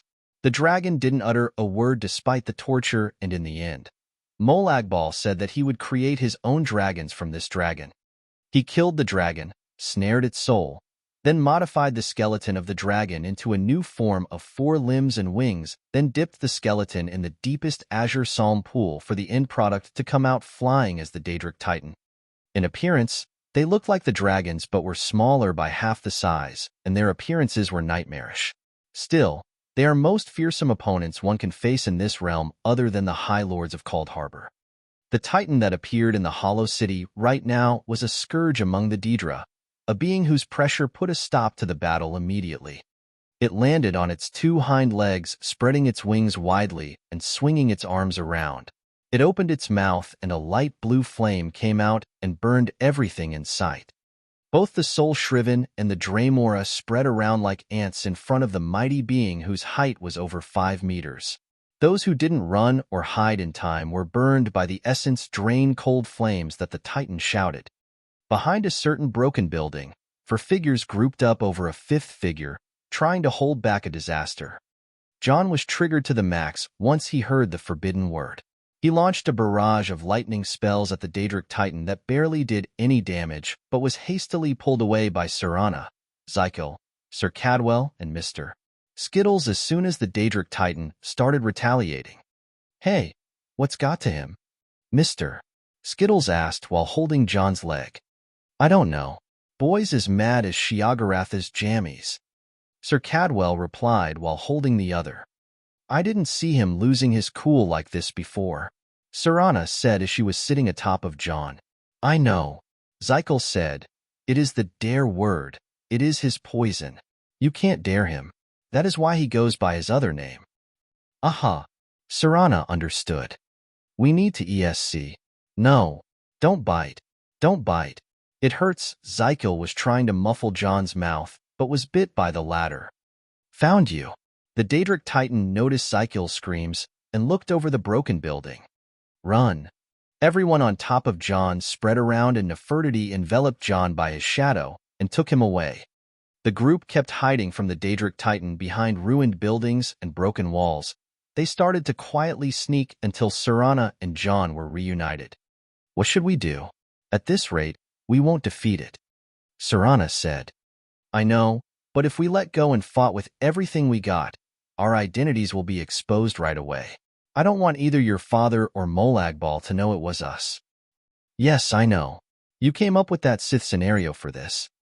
Serana and John seemed worried about their little scheme. It was true that they were not fighting at their full power. If they did, they may defeat the Titan, but they will attract all sorts of bad attention. "What if we used a large-scale illusion array to block sound and sight?" Serana asked. "The problem is the Daedra. If we killed them, their souls will go back to the Azure Plasm and reincarnate in the span of a few hours. By that time, they will report everything and come with greater numbers," John said. "Too late. We need to act now." "Fine. Give me a sec." John used telepathy to contact Sir Cadwell and Mr. Skittles. He wanted Sir Cadwell to rally the Soul Shriven and harass the Titans to buy time for Mr. Skittles to create a muffle and mirage illusion array. In the meantime, Serana, Nefertiti, and John were to take down any other Daedra beside the Daedric Titan. Nefertiti was doing fine on her own. She would dive in the shadow, attack the Dremora and the Clanfear around without even the Titan noticing. Serana would morph into a flock of bats and fly around the Hollow City from above, taking down any Daedra silently. John used Wrath to manipulate the undead and cause some chaotic situations to annihilate the Daedra around the place. He was also using a bow and shot down the greater Daedra silently. On the other front, Mr. Skittles was using a fancy set of soul gems delivered to him by Nefertiti to make the Muffle and Mirage Array, a large array that creates a cloud of mist which blocks sound and sight. Sir Cadwell was commanding the Soul Shriven to sneak in the old buildings of the Hollow City and launch suicidal attacks at the Daedric Titans. They managed to lure the Titan beside a certain large building, then used some of the flask bombs that John provided to bring down the building on the Titan's head. *Gorwar. The Daedric Titan was infuriated to the max and spread its wings and flew up, taking a full sight of the Hollow City. His target was the annoying people that were commanding the undead and the Soul Shriven. Annoying ants. Witness the power of Balzar. It said as it started spitting blue flames left and right without a certain aim. "Help. This one needs help." Mr. Skittles shouted as the building beside him started to fall. "Wood." John appeared beside him with a loud shout and punched the building with a thunder cookie, blasting it to pieces away. "Shit. I had to use the Thursday. John was not happy about using it before the array was finished, but one word in that mess shouldn't cause much of a ruckus. "Well, what was Mr. Skittles looked at John with wide eyes. "Are you done?" John asked with a heavy tone. "Yes." "Good. Serana, let's roll." John wasn't going to waste more time. He was going to give it his all with the Titan now that the other Daedra were all dead. John, Nefertiti in her beast form, Serana in the vampire form, The Sin of Wrath, Odokuro, and Zykiel were all standing in one row in front of the Titan. What is this? What is the meaning of this? Balzar, the Daedric Titan, witnessed the sight of a vampire lord, a Dremora, a greater undead, and a were-beast all standing around a mortal. The undead and the soul-shriven all gathered behind John and roared in unison. The strange sight was out of context when people talk about heroism and whatnot. John's situation made him more of a dreadlord surrounded by freaks and undead rather than a hero surrounded with righteousness and light. It was the Daedric Titan's time to look at John with wariness. John pointed at the Balzar and spoke. "Bring that son of a bitch down." Roar. Everyone roared and mindlessly charged at the Daedric Titan, who also roared back and spewed its flames. The funny thing about this battle was its participants being all immortals other than John and Mr. Scattles. Still, immortals weren't all on the same level. Those undead and soul-shriven that charged at the Titan Balzar were nothing other than moth to the flame. The destructive power of the essence-drained flame surely killed the soul-shriven, but the undead were walking unhindered. They are undead, so there was no essence to speak about from the get-go. Still, even if they reached the Titan, there was no way they could best it in melee. The Titan swung its axe-like tail, and all the opponents in melee ranges were shattered like glass, all except one. Wrath blocked the Daedric Titan with its large katana and faced it in 1:1. The 4 meters tall skeletal undead versus the 5 meters tall Daedric Titan, showcasing a scary amount of power in one exchange. Pile of bones break. Balzar was infuriated. Master, sa id nu. Odokuro replied with a serious red light in its eyes. The slow words of the undead were completely the opposite of its speed. Odokuro was an extension of John's will and soul, like greed, and bearing the sin of wrath, made it as swift as wrath should be. Serana, Nefertiti. The two beasts charged at the same time.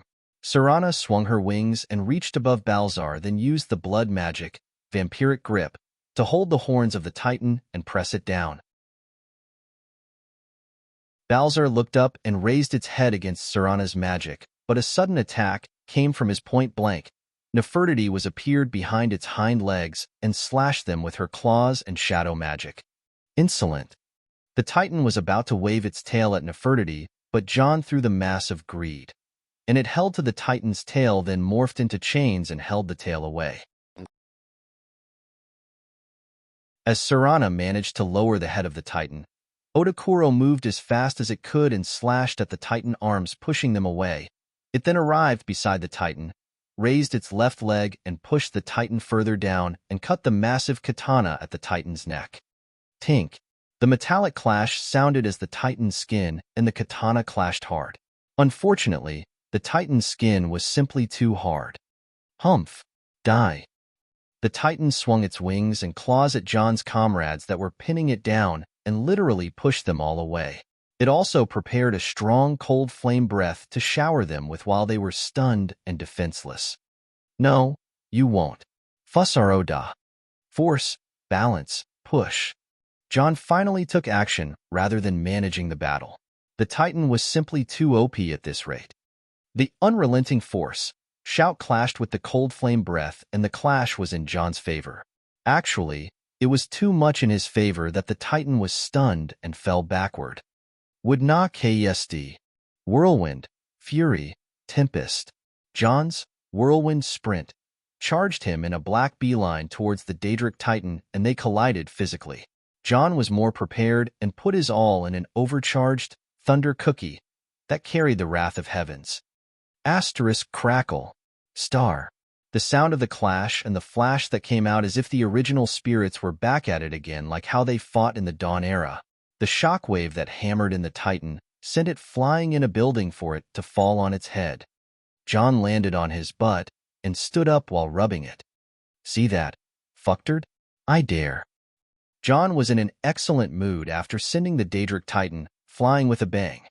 As John started to gather his strength back again, the land started to rumble.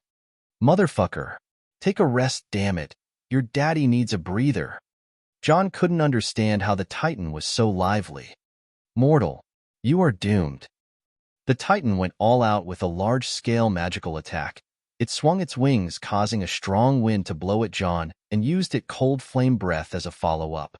John cast the quadrant ward of his, but the pressure seemed to be too strong.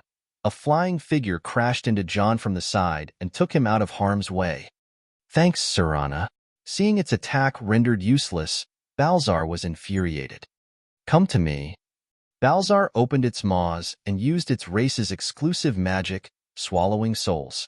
The magic destroyed the undead right away and started actually killing the soul-shriven.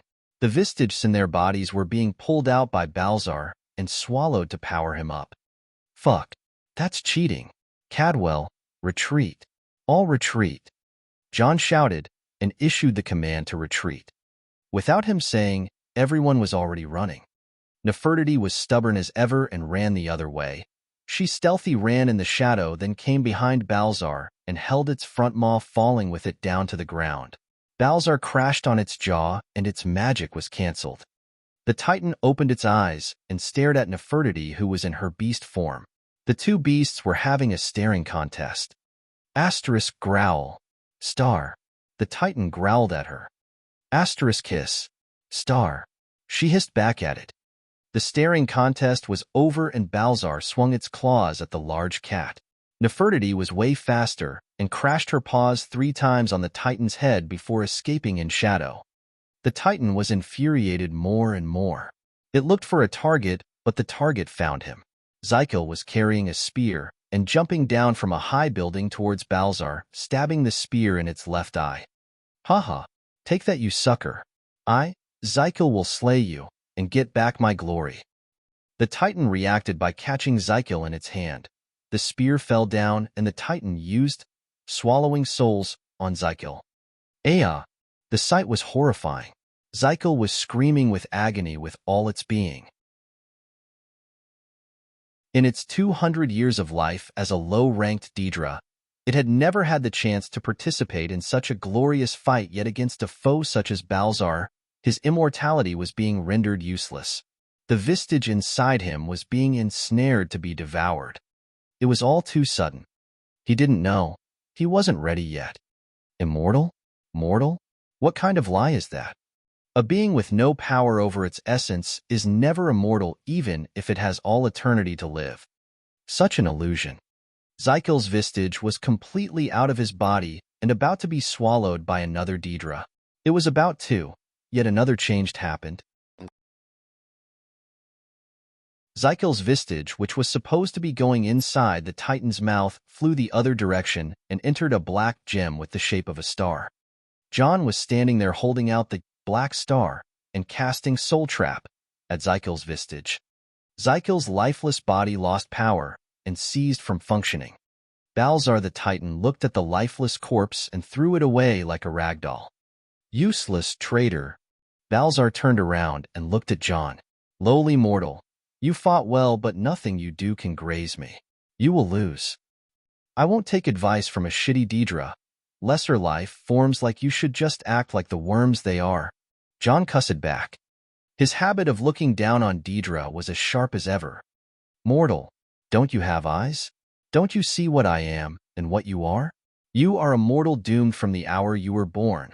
I am a Daedric Titan created by Lord Molagbal to be dragons of my own. Dragons even mightier than those of Nirn. The words of the Daedric Titan Balzar echoed everywhere far and wide in the muffle and mirage array. It caused every being to shiver once they heard them in such a deep, strong voice. The Titan was satisfied with the expressions of terror that appeared on everyone's face, but 3 figures were looking at it with scary faces. Scary was an underestimation. John, Nefertiti, and Odakuro. Those 3 were actually part of one being whose core is John. They shared the same thoughts, mental state, and senses. With their piercing gazes, the Titan noticed what is wrong. The aura of the 3 beings resonated in an unforeseen feat and spoke in 3 voices at the same time with the same tone and volume. Saligdera, Wazalkrat du Fazrat du Izaliak. Nal fail Lakavak ark failzul kozil. Zuyu fint mor hin bien re watrof orin hin waliak vis ne ris and Isaac. Krin. Faz Zuyu, Dovakian. Pathetic Daedra, to utter a word of insult about my brethren. By the sky above and the voice within, I shall render your foul essence to shreds, even your maker can never put it back. Break. For I, Dragonborn. John's tyrant aura roared. 9-fired WIRMS broke out of John's body and assaulted the Daedric Titan from every corner in its body. A mournful roar came out of its mouth, but other 9 roars were ravaging through its inside, or rather, its essence. A few seconds later, the Daedric Titan fell on the ground without a beat. Its very essence was shattered.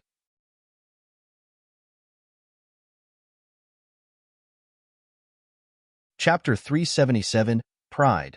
One day until the Battle of Winterhold. The dust settled down long ago, and the Hollow City became quiet. The sole Shriven that managed to reincarnate returned to the city and manned the walls. Sir Cadwell made sure that everything stays in order for the time being.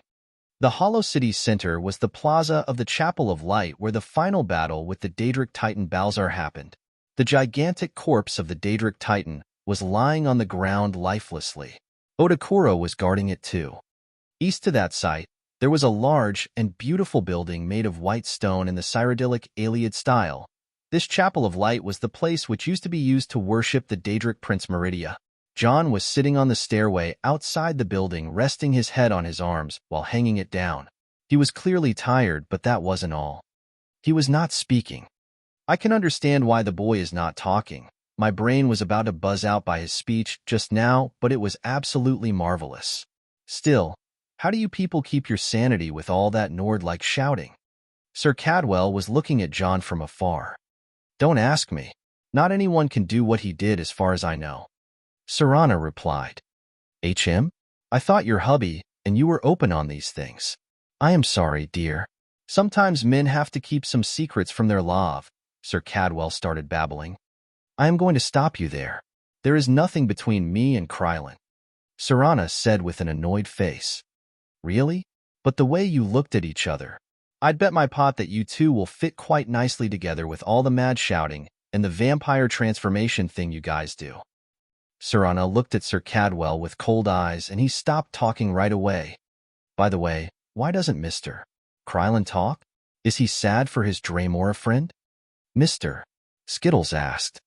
Don't ask me. Maybe he is tired. Serana said. Human won't be able to talk for a while, said a small child in a fancy black robe and black cat ears on her head. And who might you be, young lass? This place is dangerous. Sir Cadwell crouched down for the girl. She is the cat. Serana replied. Hey, why isn't he talking? Human talked too much, so he can't talk now, Nefertiti said. Talk too much? Is it like a side effect? No, if he talks right now, you will get hurt. His voice is strong. Oh, I see. I understand now. Serana seemed to have picked up a clue. What is it? It is the thing about the magic he used, the Thursdayum. People who practice the Thursdayum can attain a certain level of power where their voices and their Thursdayum are so close that they can't speak normally anymore. If they spoke, their voices would come out as strong as the Thursdayum they shout. The ancient King Wolfhearth was like that, as he couldn't vow his oath after the moot when he became a king and had to sign the vows on a paper. But I can't believe Krylin attained that level of power in this age. He is so young. Serana said. Sir Cadwell and Mr. Skittles seemed to have a faint idea of what Serana was talking about. The Nords shouting their enemies around was the normal image non-Nords have about Nords. He says that he has rested long enough. Nefertiti spoke. What's on John's mind? John seemed to be standing up and turned around to the chapel. In his hand, he had the black star, which Zykel's soul was trapped in. John stored it away and took out his sword. As he walked to the gate of the chapel, the other followed closely and waited for him until he pushed the gate open. The inside of the chapel was exceedingly dark. The cloud of gloom outside the chapel seemed to be a leakage of what's inside it. Oh dear, Sir Cadwell exclaimed. You know what that is? Serana asked. It seems the light in this place was stolen, Sir Cadwell said. These things only happen in the blightless oubliette. Never thought I'd see it here. What are you talking about? The lightless oubliette is the place where the servants of Lady Meridia are imprisoned. There are things out there called the essence of darkness employed by Molagbal to absorb any manner of light energy and lock it away. Add that to the Daedric magic and it will be a hazardous area that mages would run away from. Nasty business as always. Sir Cadwell briefed. I can handle it, Nefertiti said. Everyone looked at her with wide eyes. What? The shadow world has those things too, she said and walked inside the chapel on her own. A few minutes later, the light started to gradually return to the inside of the chapel as the gloom started to break off. John walked inside and found Nefertiti standing at the other end of the chapel. There seemed to be an altar with a medium-sized chest. You should stand back, Nefertiti said to Serana, and the latter remained outside the chapel. John walked to the chest followed by Sir Cadwell and opened it. A strong, pure white radiation came from the chest, so John closed it immediately. Do you know how to restore Meridia's beacons? Nefertiti asked Sir Cadwell. Yes, it is really simple and easy. You just need to fit all the pieces together. A simple magic trick. John nodded. Then please clear the place, Nefertiti said. Sir Cadwell nodded and reluctantly left behind the fragments of Meridia's light he had. Everyone left the old chapel, leaving John and Nefertiti behind. John and Nefertiti looked at each other. You are doing it? She asked. Yes, I have only one shot. I don't care about the Daedra, and I don't really bother about the Hollow City. But if they want my help, they have to accept it as it comes. Meridia has long abandoned this place, and assembling her beacons is fruitless. However, John put the chest on the ground and opened it for the shimmering light to take over the area. He waited until his eyes adapted and examined it again. This will serve my purposes greatly.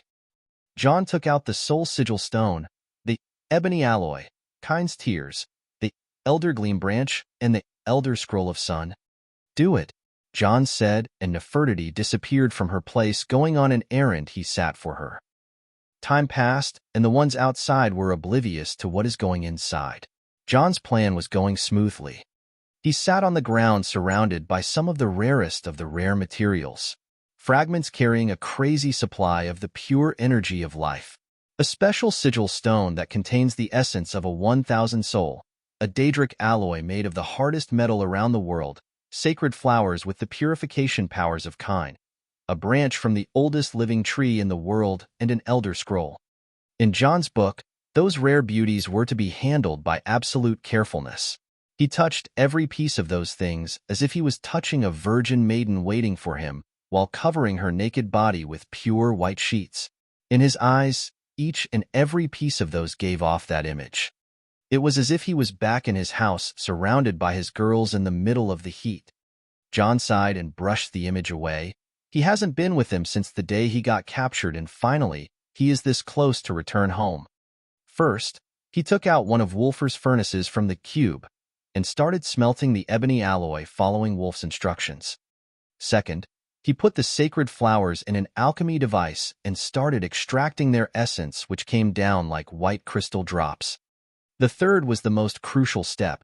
John took those pure drops of Kind's tears and prepared a basin filled with the most precious alchemy solvent in the world. This solvent was prepared by Master Nerelian, who left Somerset Isles with a few drops of it and managed to mass produce it with the help of the White Phial. As a co-owner of the White Phial artifact, John managed to swindle Master Nerelian for a big amount of that solvent. This solvent's name was Lorcan's Tears. The alchemy solvents were actually purified waters which were graded as natural, clear, pristine, cleansed, filtered, and purified water. Rarer than those are the Cloud Mist, Stardew, and Lorcan's Tears. ESO alchemy system. The mix of Kind's Tears and Lorcan's Tears was simply poetic. John could hear the sound of pure music coming out each time the water ripples. That was how pure it was.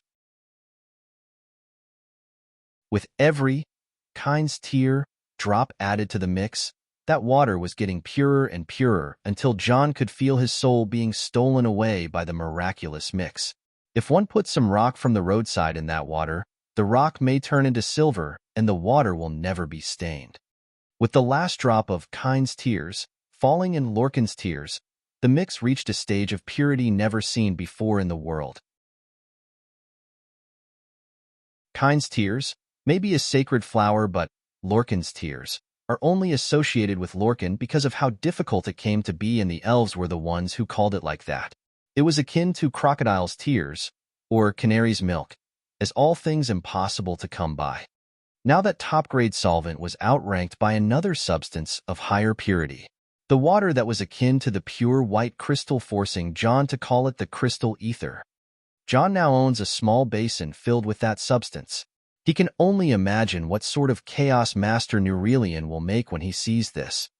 The ironic thing was Kind's and Lorcan's association with this. Both original spirits were known as lovers, and that was admitted by the elves, Khajiit, and humans. And the fourth step came. John took the Elder Gleam branch, the Soul Sigil stone, and all the fragments of the Light of Meridia, then dipped the mix in the crystal ether.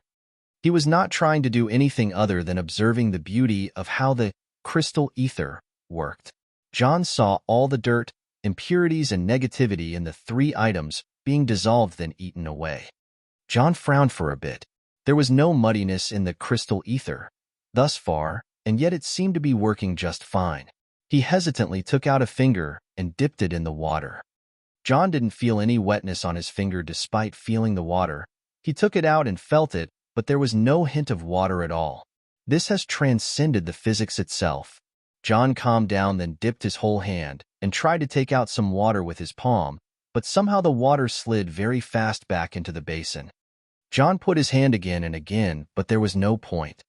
The blessing of Molagbal was absorbed. What the actual fuck? What kind of absurdity did I create this time? Even John was at his wit's end. He could see the mix of Kind's tears and Lorcan's tears, creating something absurd, but it had to at least be a normal solvent that follows the normal laws of alchemy and physics, not some sort of moody, anti-Daedra, super purification substance. Well, nothing was normal the last few days. John dismissed the worries, trying to convince himself that everything was just fine. He sighed and looked at the ebony alloy that seemed to have been fully smelted now. The fifth step started to take form. John took out the Soul Sigil stone and started to examine it. The azure color was long gone by purification, and the crystal orb was now carrying a strange appearance. It was either a white stone with black shade moving inside it, or a black stone with white shade. John couldn't really tell. But the most important thing is that the stone was already out of Molagbal's influence too. Old Molly's gonna be pissed. John laughed to himself and continued the work. He took out the Elder Gleam branch that was also purified, but not a lot of change was seen. The Light of Meridia fragments has been through a change. Instead of radiating strong, pure white energy of light, they now radiate a gentle and warm energy. John could tell that Meridia's power in those fragments was gone since a long time ago. The remaining influence was just some residual energy that should wane out in another 1,000 years or so. The main parts were now ready. John had a plan in mind to create a teleportation artifact that can rip through oblivion, but his plans have already changed. Another thing was in his mind. John turned off the magical furnace that was smelting the ebony alloy and started controlling the liquid with telekinesis. A lot of control was needed, so John chugged on his best Magica regeneration potion and exerted all his power to lift up to the smelt metal. With the other hand, he took the Elder Gleam branch and stuck its end in the smelted ebony. A normal branch would burn right away, but not an Elder Gleam branch. John's power started shaping the metal around the end of the branch and then came to a halt. His telekinesis was cast on the fragments of the Light of Meridia, and they flew upwards to revolve around the Elder Gleam branch and the smelted ebony alloy. The alloy started to take form like a net of crossed threads, and at every crossing, a fragment of the Light of Meridia was attached to the hot metal. With every inch on the long branch, the net of the ebony alloy and the crystal fragments took form and rose up to the top of the branch. The appearance was formed with the metal forming a handle at the neck of the branch, and the head was left hollow and waiting for the final piece. John took the sigil stone, of 1,000 souls and stuck it on top of the branch with the remaining smelt metal and crystal fragments, making a crown-like finish over the sigil stone. And a staff took form. Not like any, none like other. By cast cold ebony created by the Daedra of Cold Harbor, by many fragments of the remnants of the shimmering light, by a branch of the eldest soul on Nirn, by a sigil stone containing 1,000 purified souls. John caressed the head of the staff that would fit in his fist and smiled. Even though it was still burning hot, his blood was boiling hotter. John took the staff and put it in the basin of crystal ether. The pure water absorbed the heat and purified the ebony around the staff. John took his staff and held it for the first time. He held it close to his bosom as if the most beautiful girl in the world. The head was an orb with a crown of crystal. The end was a sharp piercing tip of ebony. The energy network was made of crystal fragments protected by the power of the ebony, and the core was an indestructible wood of the elder gleam. John couldn't tell what kind of magic can this staff cast. After all, these materials were gathered to cast a fate magic, and the staff was not even enchanted yet. There was simply no method available to enchant such a staff yet, until it arrived. Phew. Human, that took me a while. Nefertiti appeared from the shadow world with some large stones with her. She positioned them in place of the altar in the chapel, as John instructed earlier to her departure. This was not some regular large stones. This was the old Shrine of Kine, which was abandoned south to the shrouded plain where Kine's tears grew. Good job. John praised her right away. He started storing everything he took out other than the staff he just made and the Elder Scroll of Sun. John's voice was still hyped from the shouting he made, and he wouldn't waste the power in his voice. The elders said to strike the iron when it's hot. John approached the Shrine of Kine that took the central position in the chapel and placed the staff on the sacred rune stone on it. He then took the Elder Scroll and positioned it in front of him. A few deep breaths later, John closed his eyes to not get blinded by the effect of the Elder Scroll and held it from the two handles left and right, then opened it. The inner parchment slid down and a gush of mystic energy came out. John could feel the realm around him reacting. It seems that the Daedra finally noticed. There was no time.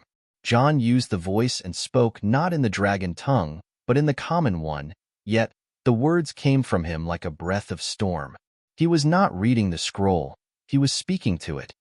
Hold, Daedra of the foul plain, Sister Hawk, grant us your sacred breath to make this contract heard. Begone, Stonefire. By words with ones better than you, I break your domain. May you never reach these grounds. John sent out a strong energy wave around the hollow city.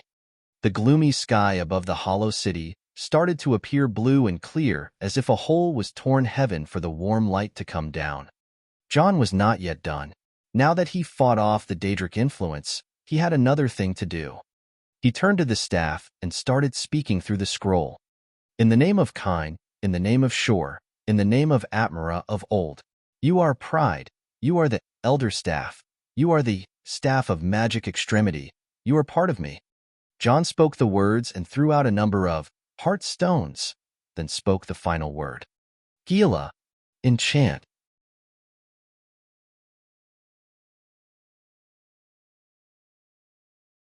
Chapter 378, A Happy Ending. Cold Harbor was never the same since that day. The scale of chaos that broke around the realm was unheard of ever since Planemeld was stopped and Molag Bal's spiky put was kicked. The hollow city that broke out of Cold Harbor's control was something out of the blue, green, red, and all the concerned colors. Chaotic as it was, the inside of the hollow city was quiet and silent. The soul shriven saw the sky they never saw in many years. Some knelt down, some hid their eyes from the light, and some basked in its warmth. The decree that John created with the Elder Ones was beyond the forces of oblivion. John understood the Elder Scrolls to some extent. They always followed the rules of fair exchange. What the Moth Priests and the other people associated with the Elder Scrolls didn't understand was the relationship of give and take that the Elder Scrolls work with. They give knowledge in exchange for things like lifespan or the sense of sight. The Moth Priests employed the mystic energy of the Ancestor Moth and used it to give and take powers with the Elder Scrolls. Also, the Elder Scroll had a very unique function. They were the artifacts that gather the songs, events of Nirn and bring them to. John did something similar. In order to have the protection of the Elder Scroll, John sacrificed 2 levels of his cultivation, causing his power to drop to level 1, Ebon Blood stage. That was fair compared to protecting the Hollow City and getting back on Molag Bal. John also uses the Elder Scroll to enchant the staff, exchanging 7 precious heartstones in the process. One may wonder, how does this Elder Scroll work? The Elder Scrolls are artifacts of great power that can show the past, the present, and the future, but that was merely the tip of the iceberg. John read once that the Elder Scrolls are associated with the chief of the Magnagu, Magnus. A reminder, the Magnagu are a group of original spirits that escaped Mundus during the times of creation, a faction third to the Edra and the Daedra. They reside in the immortal plane of Aetherius. Magnus is chief of the Magnagu and the architect of Mundus. The staff and the eye of Magnus are his. John knelt on the ground, coughing out blood, as losing 2 realms of cultivation was just too much on his body, which almost broke from the inside. Was it worth it to protect the Hollow City? Who knows? He just wanted to do so. Maybe his redemption for killing thousands. Maybe his way to put salt in Molag Bal's eyes. Maybe he just wanted to do so without any care about his cultivation. He can climb up those realms in no time anyway. John cleaned the place and put away the Elder Scrolls. Nefertiti reluctantly helped him up, and the 2 looked at the kind shrine. On its altar, there floated a staff. It arrogantly floated around with a golden light aura come from it. John and Nefertiti looked at it, and admiration filled their eyes. John walked forward and stretched his hand to take the staff. As soon as he was about to touch it, the staff backed away from him. John frowned hard. He tried again to take it, but the staff still moved away. "Hey, get over here." John was about to stomp the ground in anger, but Nefertiti spoke. "Human, I think it wants you to take it with style." "Style? Like stand on my hands and take it with my feet?" "Not acrobatic. You know, it is a prideful weapon," Nefertiti hinted. "Aha." John got the gist. He thought for a second and then stood in a haughty pose and opened his palm. "Come." With that word, the staff flew in a beautiful arc towards John's hand and positioned itself as it saw fit. John cringed in his mind, but he barely kept a smile. It seems that a troublesome monkey has joined the circus. John grasped the staff tightly, and the latter shivered from excitement as it immersed itself in its master's power. John carried the staff up and kept looking at its details left and right. It surely was a gorgeous little thing. Pride was not as large as other staves, but it was something between a staff and a cane. Its end was covered with ebony and had a pointy heel fit for stabbing. Its shaft was wooden, smooth to perfection, with lines of ebony crossing each other and a white crystal inlaid at each crossing. Its top was collared with an ebony handle that fit John's grip, and the sigil stone on top of it with white crystals forming crown-like appearance on top of the sigil stone. If one focused on the shaft and the handle, one can see dragon runes engraved on them with the power of John's voice. John took a deep breath as he admired his work. The enchantment of the staff was calling for him to just use it already. "As you wish." John tapped with the staff's heel on the ground only once, and the magicka of the surroundings started to react wildly. The chapel of light that was ruined from the inside started to vibrate, and every piece of broken furniture, every strand of dust, the walls, the floor, the ceiling, everything started to come back together. The chapel looked as if it was fixing itself from the inside. That was only due to the power of the staff fueled by John's magicka and will. What sort of spell can put everything back together like that? A time spell? An alteration spell? John didn't know. He only imagined the place getting back together to shape, and told the staff just took the necessary amount of magicka needed. This is the enchantment. The sin of pride, the elder staff. The deadliest of sins, and one of the strongest staves in the world, which has the potential to rival the Staff of Chaos and the Staff of Magnus. Its other names are the Staff of Power and Fate, the Staff of Magic Extremity, and the Wish Upon a Star. None of these names was called by John. He only called it Pride and the Elder Staff.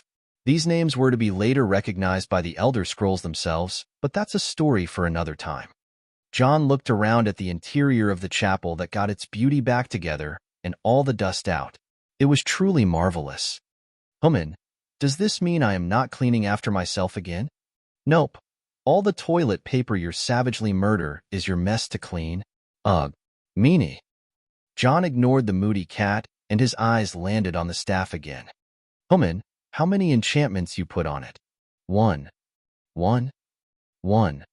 How? Here. Hold it. John offered the staff to Nefertiti, which was a bit taller than her. The staff was constructed by fate magic, an echo of my voice, and got enchanted by an Elder Scroll. It has a certain degree of intelligence to understand the wielder's will and create any magic with the right amount of magicka available. To make it easier, it makes whatever I imagine. Like anything? Exactly. Shadow magic? Let's see. John held pride and imagined some shadow projectile shooting out his magic.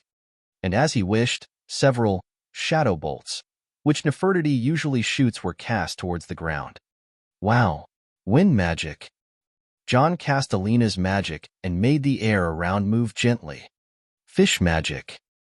You greedy little fluff, there is no such magic. Do it. Here. John took out a smoked fish from the cube and handed her to Nefertiti. Go chew on it away. I think it is about time to see what happened out there. John walked to the gate of the chapel and opened it for the warm light to go in, carrying the warmth of life. I still can't believe Lady Meridia abandoned us. How sad.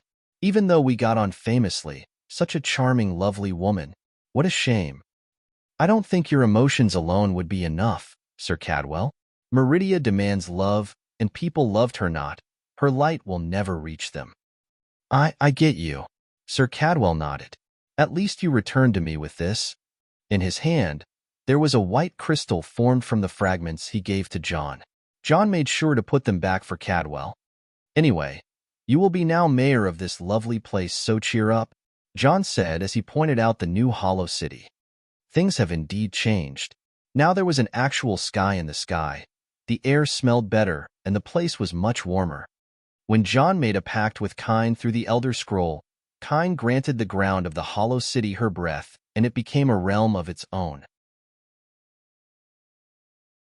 It was still in oblivion and a pocket realm of Cold Harbor, but it was protected from any influence from Molag Bal. The place was still accessible through Cold Harbor, but it was in Cold Harbor no more. The lands around the hollow city were green and beautiful, with a few creeks of clear water flowing and a mountain range surrounding the city, but that was the end of the realm. It was just that, a place disconnected from Cold Harbor and a safe haven for the soul-shriven that will manage to reach it in the future.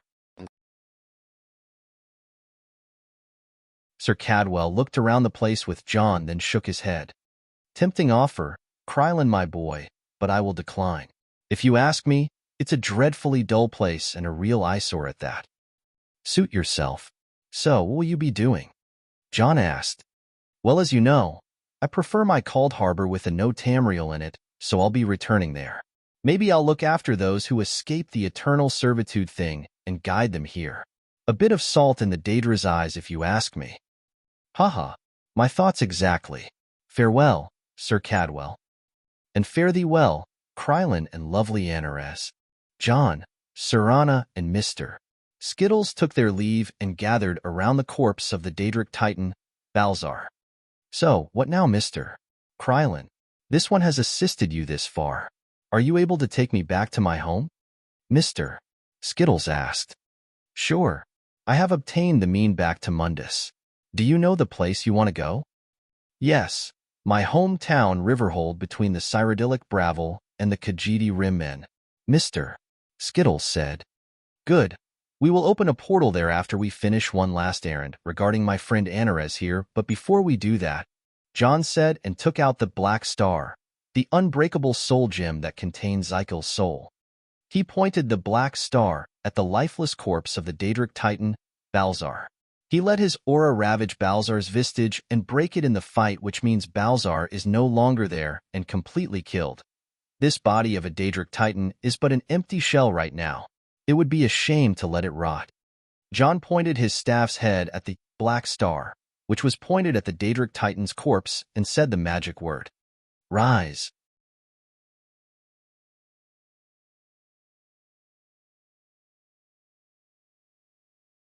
Chapter 379, Farewells. Big thanks to at Stephen Clough Parkinson Jr. and at Jonathan Murphy for the support. You guys are awesome. Castle Fokihar. A portal appeared over the castle in a blind spot to the surveillance. A small black creature jumped out of it and started looking left and right. Once all was safe, she called out. It is clear. Not a second later, a bigger portal appeared for 3 humanoids in disguise to walk out of it. The creature disappeared in its shadow, and the 3 humanoids looked at each other. This place gives Mr. Skittles bad vibes. Is that an undead bird? This one hates undead birds. Mr. Skittles' fur was erected from the foul air around Castle Fokihar.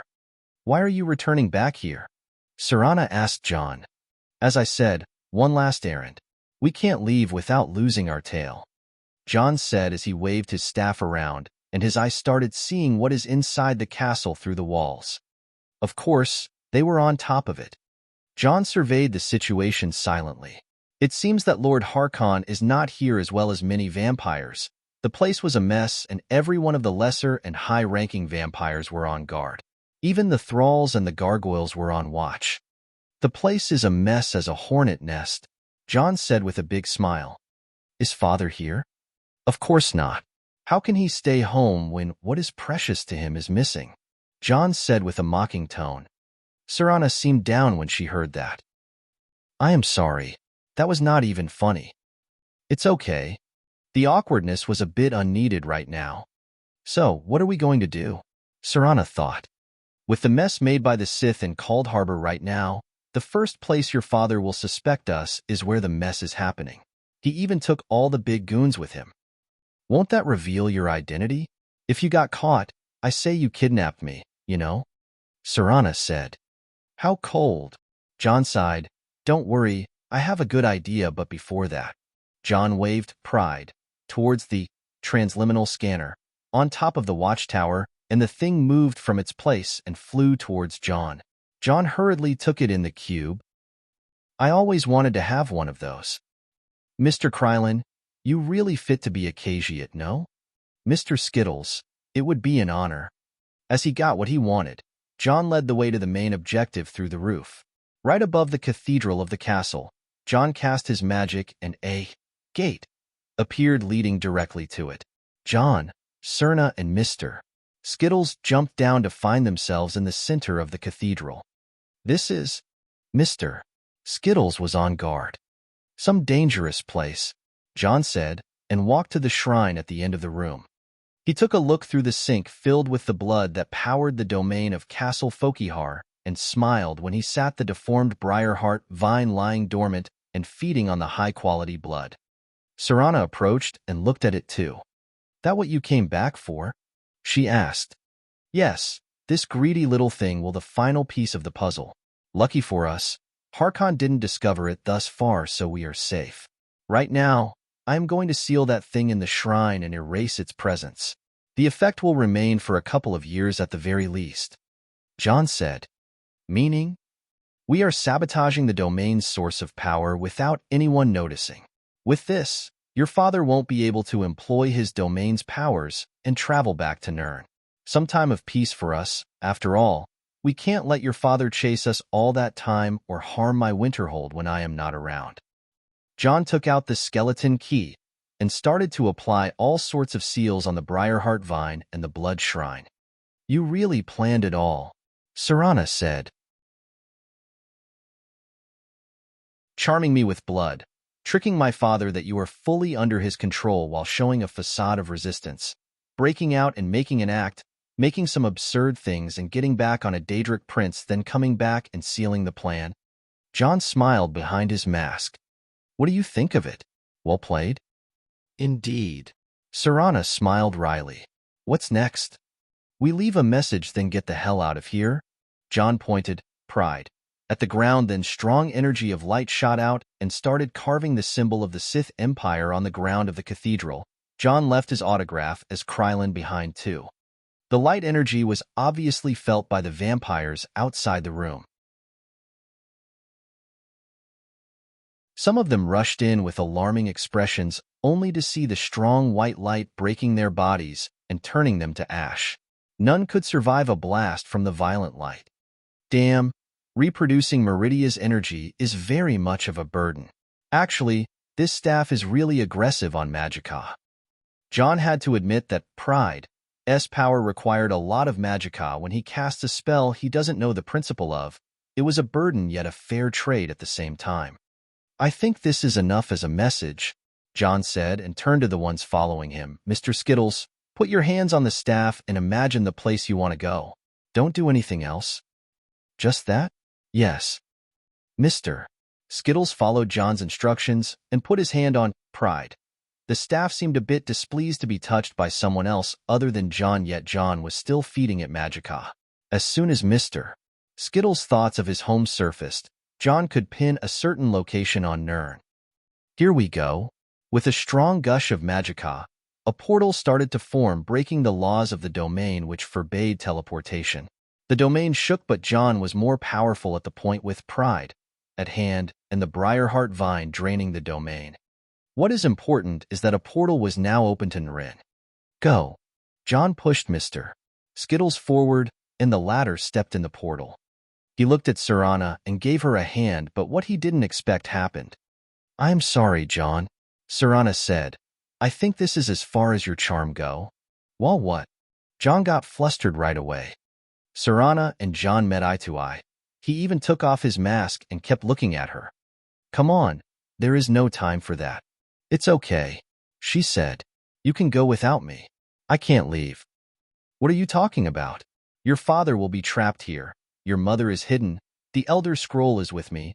You don't need to stay in this hellhole. This hellhole is my home, she said with a warm smile. You are the one who should leave. If I am to leave with you, my father will stop at nothing to get us and the scroll back. Only me staying here to leave a message will perfect your act. John's face grew desperate. Come on. I don't need it to be perfect. I want you with me out there. There is a whole world for you to see and many things to do. The caves that you hate and Skyrim's beautiful weather. A ton of adventure is out there. She kept smiling. I guess I am not as daring as you are. John's smile turned bitter. You just called me by my name for the first time. You're getting better. She laughed.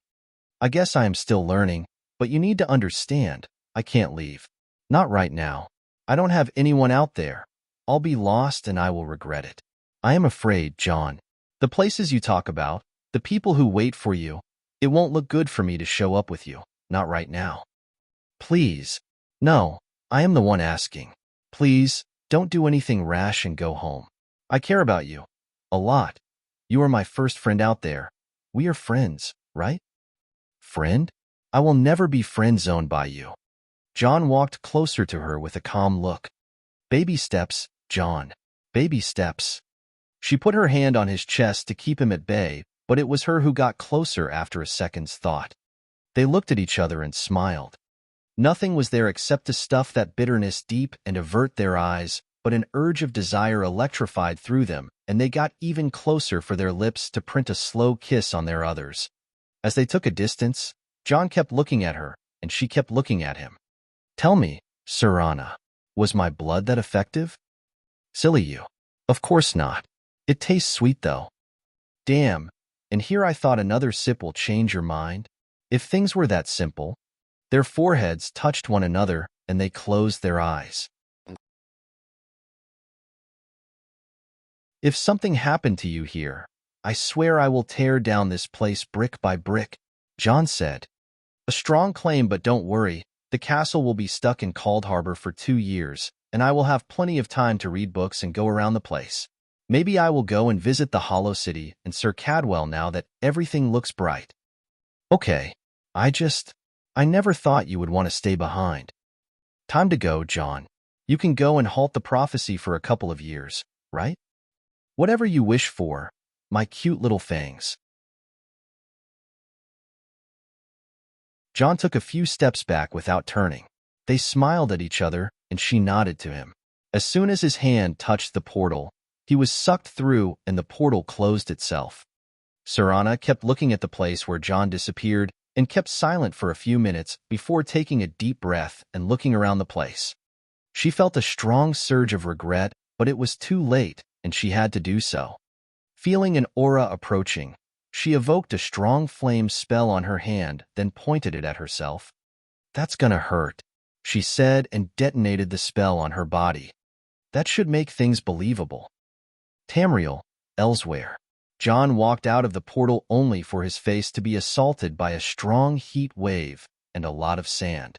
He closed his eyes to adapt to that weather he didn't get to feel since his reincarnation and then opened his eyes slowly. The face he saw right in front of his made him smile wryly. Am I really that miserable? It was a camel looking at him eye to eye in a very close distance. John raised his hand and pushed the camel's face away. "Mr. Krylin, is that you?" A voice called for John. John looked on the camel's back only to see Mr. Skittles riding on it. "You got yourself some cool ride right there, Mr. Skittles." Haha. A caravan was passing, and this one traded it for some of those cheap gems. "Good for you. This one must offer you something nice. We got a place up to the north. Come up." John shook his head. "Some other time for sure. I am still in a hurry." "Where will you go in the middle of this desert?" "Portals always do the trick, Mr. Skittles. Skyrim is up north." "Then this one wishes you luck. Make sure to visit. We will sink you with moon sugar and Riverhold." "I'll take that as a promise. Fare thee well." John nodded and opened another portal. The destination was Skyrim, Falkreath Hold to Peak's Shade Tower. Some items were needed for John to heal himself back to shape.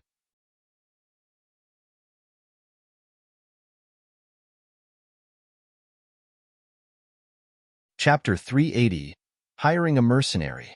The 5K Votes Chapter. Falkreath. Two silhouettes could be seen clashing the forest.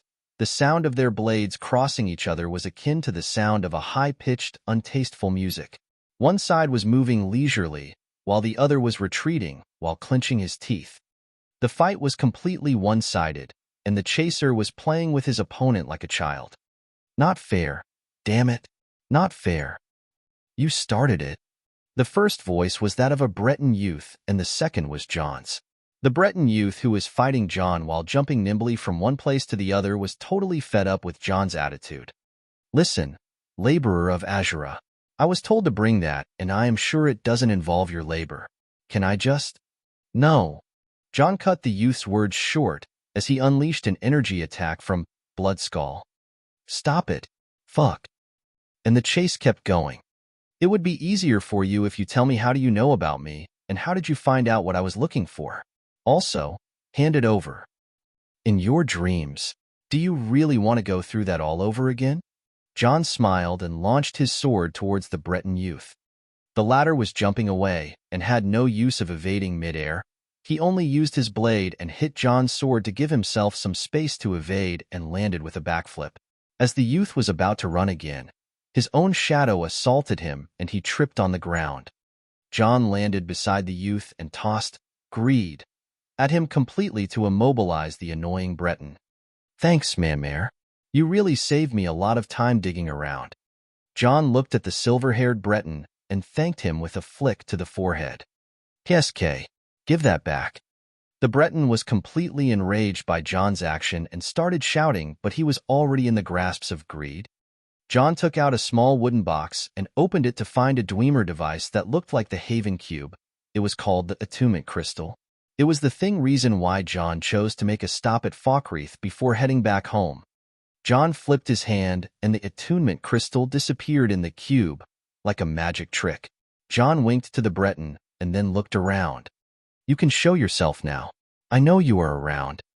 As he spoke, two figures showed themselves.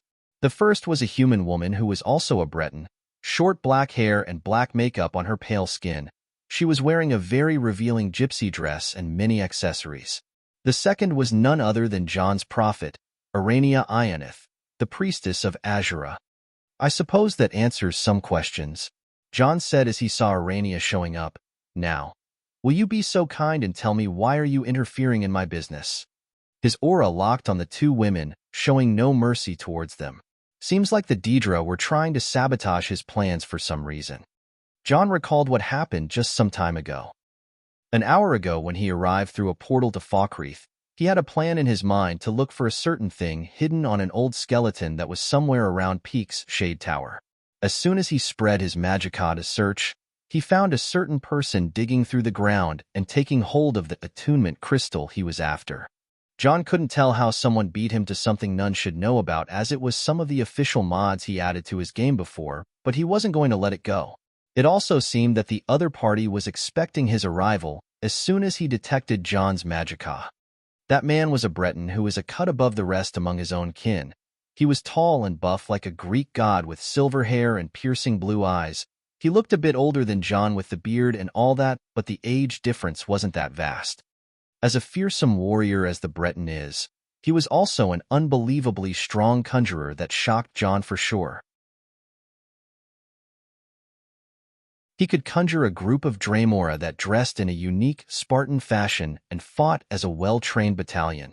At first, the Breton conjured over 100 Dremora warriors that tried to chase John away, but John conjured a single Daedric creature that took care of all of them in a few moves.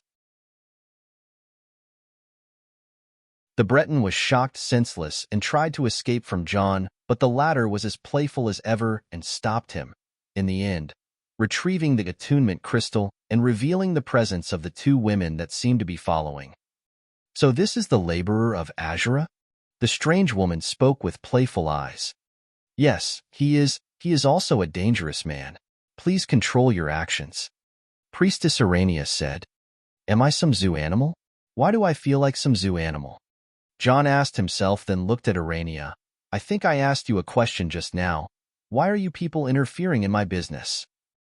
The things you are trying to acquire, do you have any idea how powerful they are?" Arania asked John. And what? You are the troublemaker prophesied with 3 Elder Scrolls. Gaining those things is totally as bad as having 3 Elder Scrolls.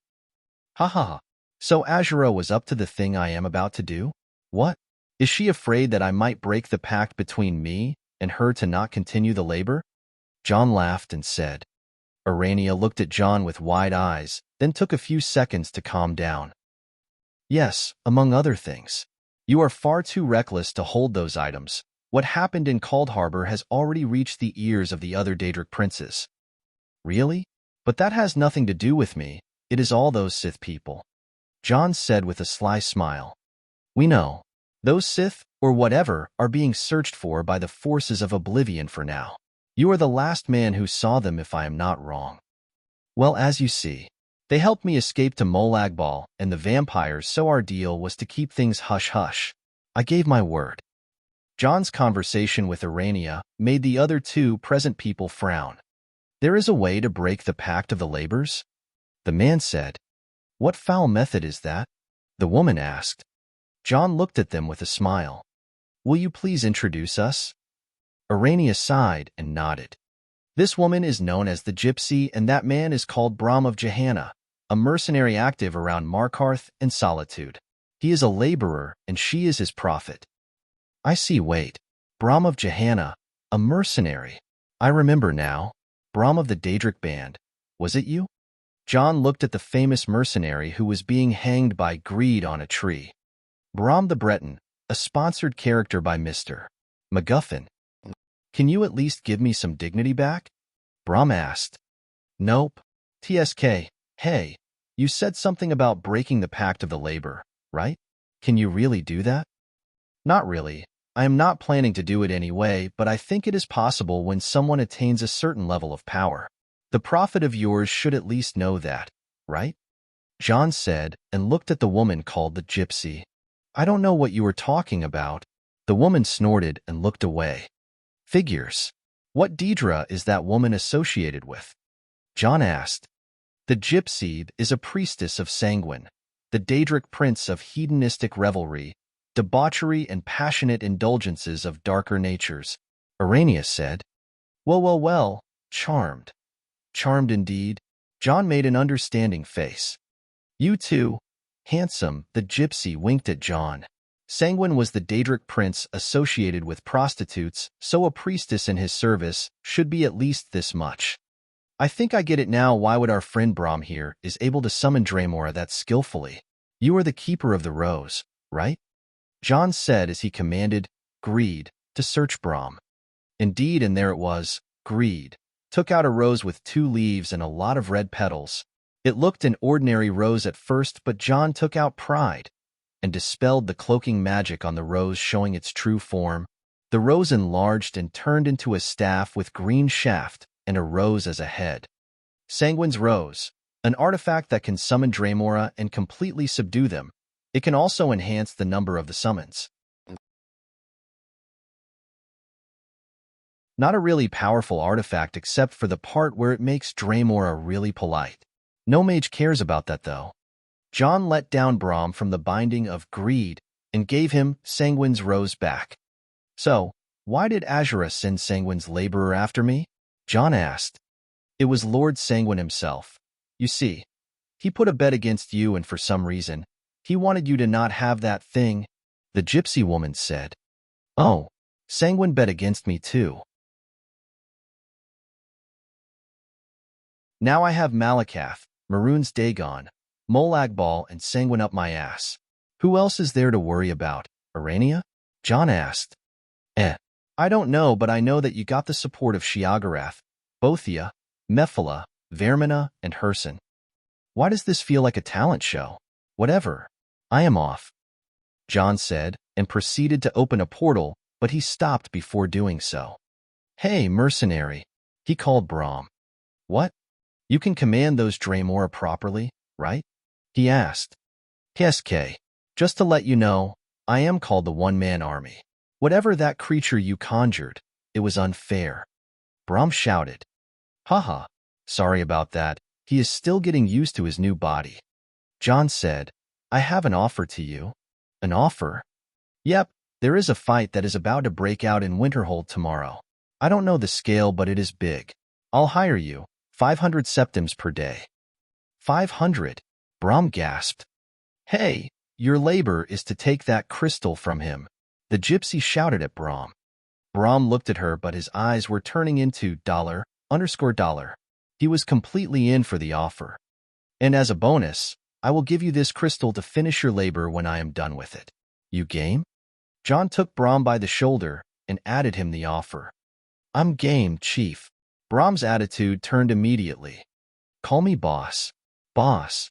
The 2 boys were completely on the same side now. Told you he is troublesome, Arrhenius said to the gypsy. John waved Pride and opened a portal to Winterhold. Ladies and gentlemen, this is the final boarding call for Portal AF-69 heading to Winterhold. Hold on tight cause things get messy.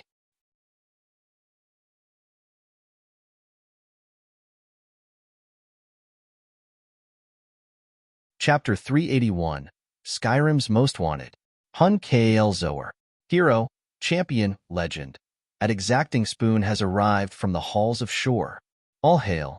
Winterhold is one of the most historically rich places known only in Skyrim, but also on the continent as a place of war and struggle. In the Merethic era, Sarthal was sacked and the Atmarans were killed off by the Snow Elves for Iskramor to sail back to Atmara and bring his 500 companions to hunt down all the Snow Elves to extinction. In the First Era, Winterhold was also home to a great rebellion during the Reman dynasty when the Nord fought off the Akaviri Dragonguard of the Reman Empire to Sky Haven Temple in the Reach, and the rebellion ended with the sack of Winterhild. Years followed and many kings rose and fell in the snowy lands of Winterhold, yet the Hold ever stood proud even after the great collapse in the Fourth Era, and until the famed Thane of Winterhold, John Dare, came along. The progress seen in Winterhold after year 4E, 196, can't be anything other than revolutionary. An industrial age popped up out of nowhere when one young man arrived at Winterhold with a heavy sack of gold and decided to kick off his business by making the College of Winterhold pay to his bathhouse. None was sure how, but in the span of 2 years, things got really exciting and the money flowed like water in Winterhold, but so did blood. Winterhold was to break itself free from the clutches of the pirates and maneuver through political storm prior to a soon-expected civil war. To the common folk and the simple people, Winterhold was stepping in the right direction. It may have had many issues at the beginning, but as the immigration was controlled and the business was expanded, work never ended. Faction grew inside the hold like the gangs of the New World, but nothing was unexpected. A single dare trooper or a hold guard in the street was enough to put the dogs in their places. This was all thanks to Thane John Dare, the one who resurrected the dying Winterhold and ruled it with the image of the benevolent tyrant. Funny, benevolence and tyranny were qualities that would counter each other, especially in rulers, yet John has mastered the way of the benevolent tyrant to a scary degree. He would go around and pat the heads of orphans, but a single glare from him was enough to make the older men shiver. In Winterhold, it was no secret when it comes to how traitors and enemies were handled. The Black Room for a light lesson, the Sea of Ghosts for the annoying bastards. But now, things are much different. John Dare was not around.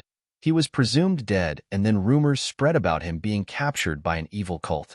This was not the end of the rumors. The Dare Dragon Company tried to control that particular rumor from doing damage, but it spread like wildfire. John Dare is not John Dare, but John Hild Firemane, the long-lost cursed child of Clan Firemane, the son of the Bloody Hilda and the King of Ash, Hilda and Jonrad Firemane. The family was insanely on bad terms with every law court in Skyrim. Jonrad Firemane, wanted by the Thalmor of the Aldmeri Dominion as an X-Blade and by the Crowns of Hammerfell for murder, as well as many other secret charges with various underground organizations. Hilda Firemane was wanted for piracy and murder by Hammerfell, the county of Bruma, and the Aldmeri Dominion. John Hild Firemane was simply wanted for being alive, and later, the crime of necromancy was added to his list. The small family has gained a new title among the people.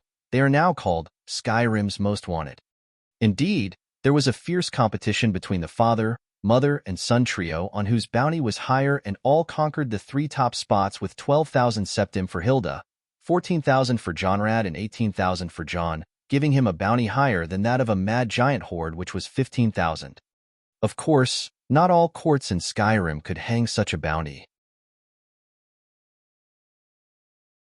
Eastmarch, the Rift, and the Pale were supporting John against the Thalmor.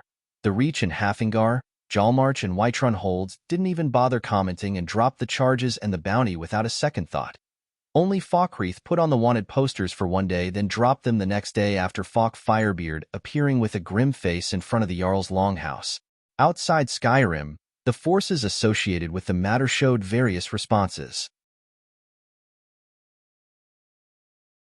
In the Empire, a dispute happened in the Imperial Palace itself, and the matter was dismissed after a petition of the East Empire Company, yet that didn't stop the wanted posters from being officialized even though no action was to be taken.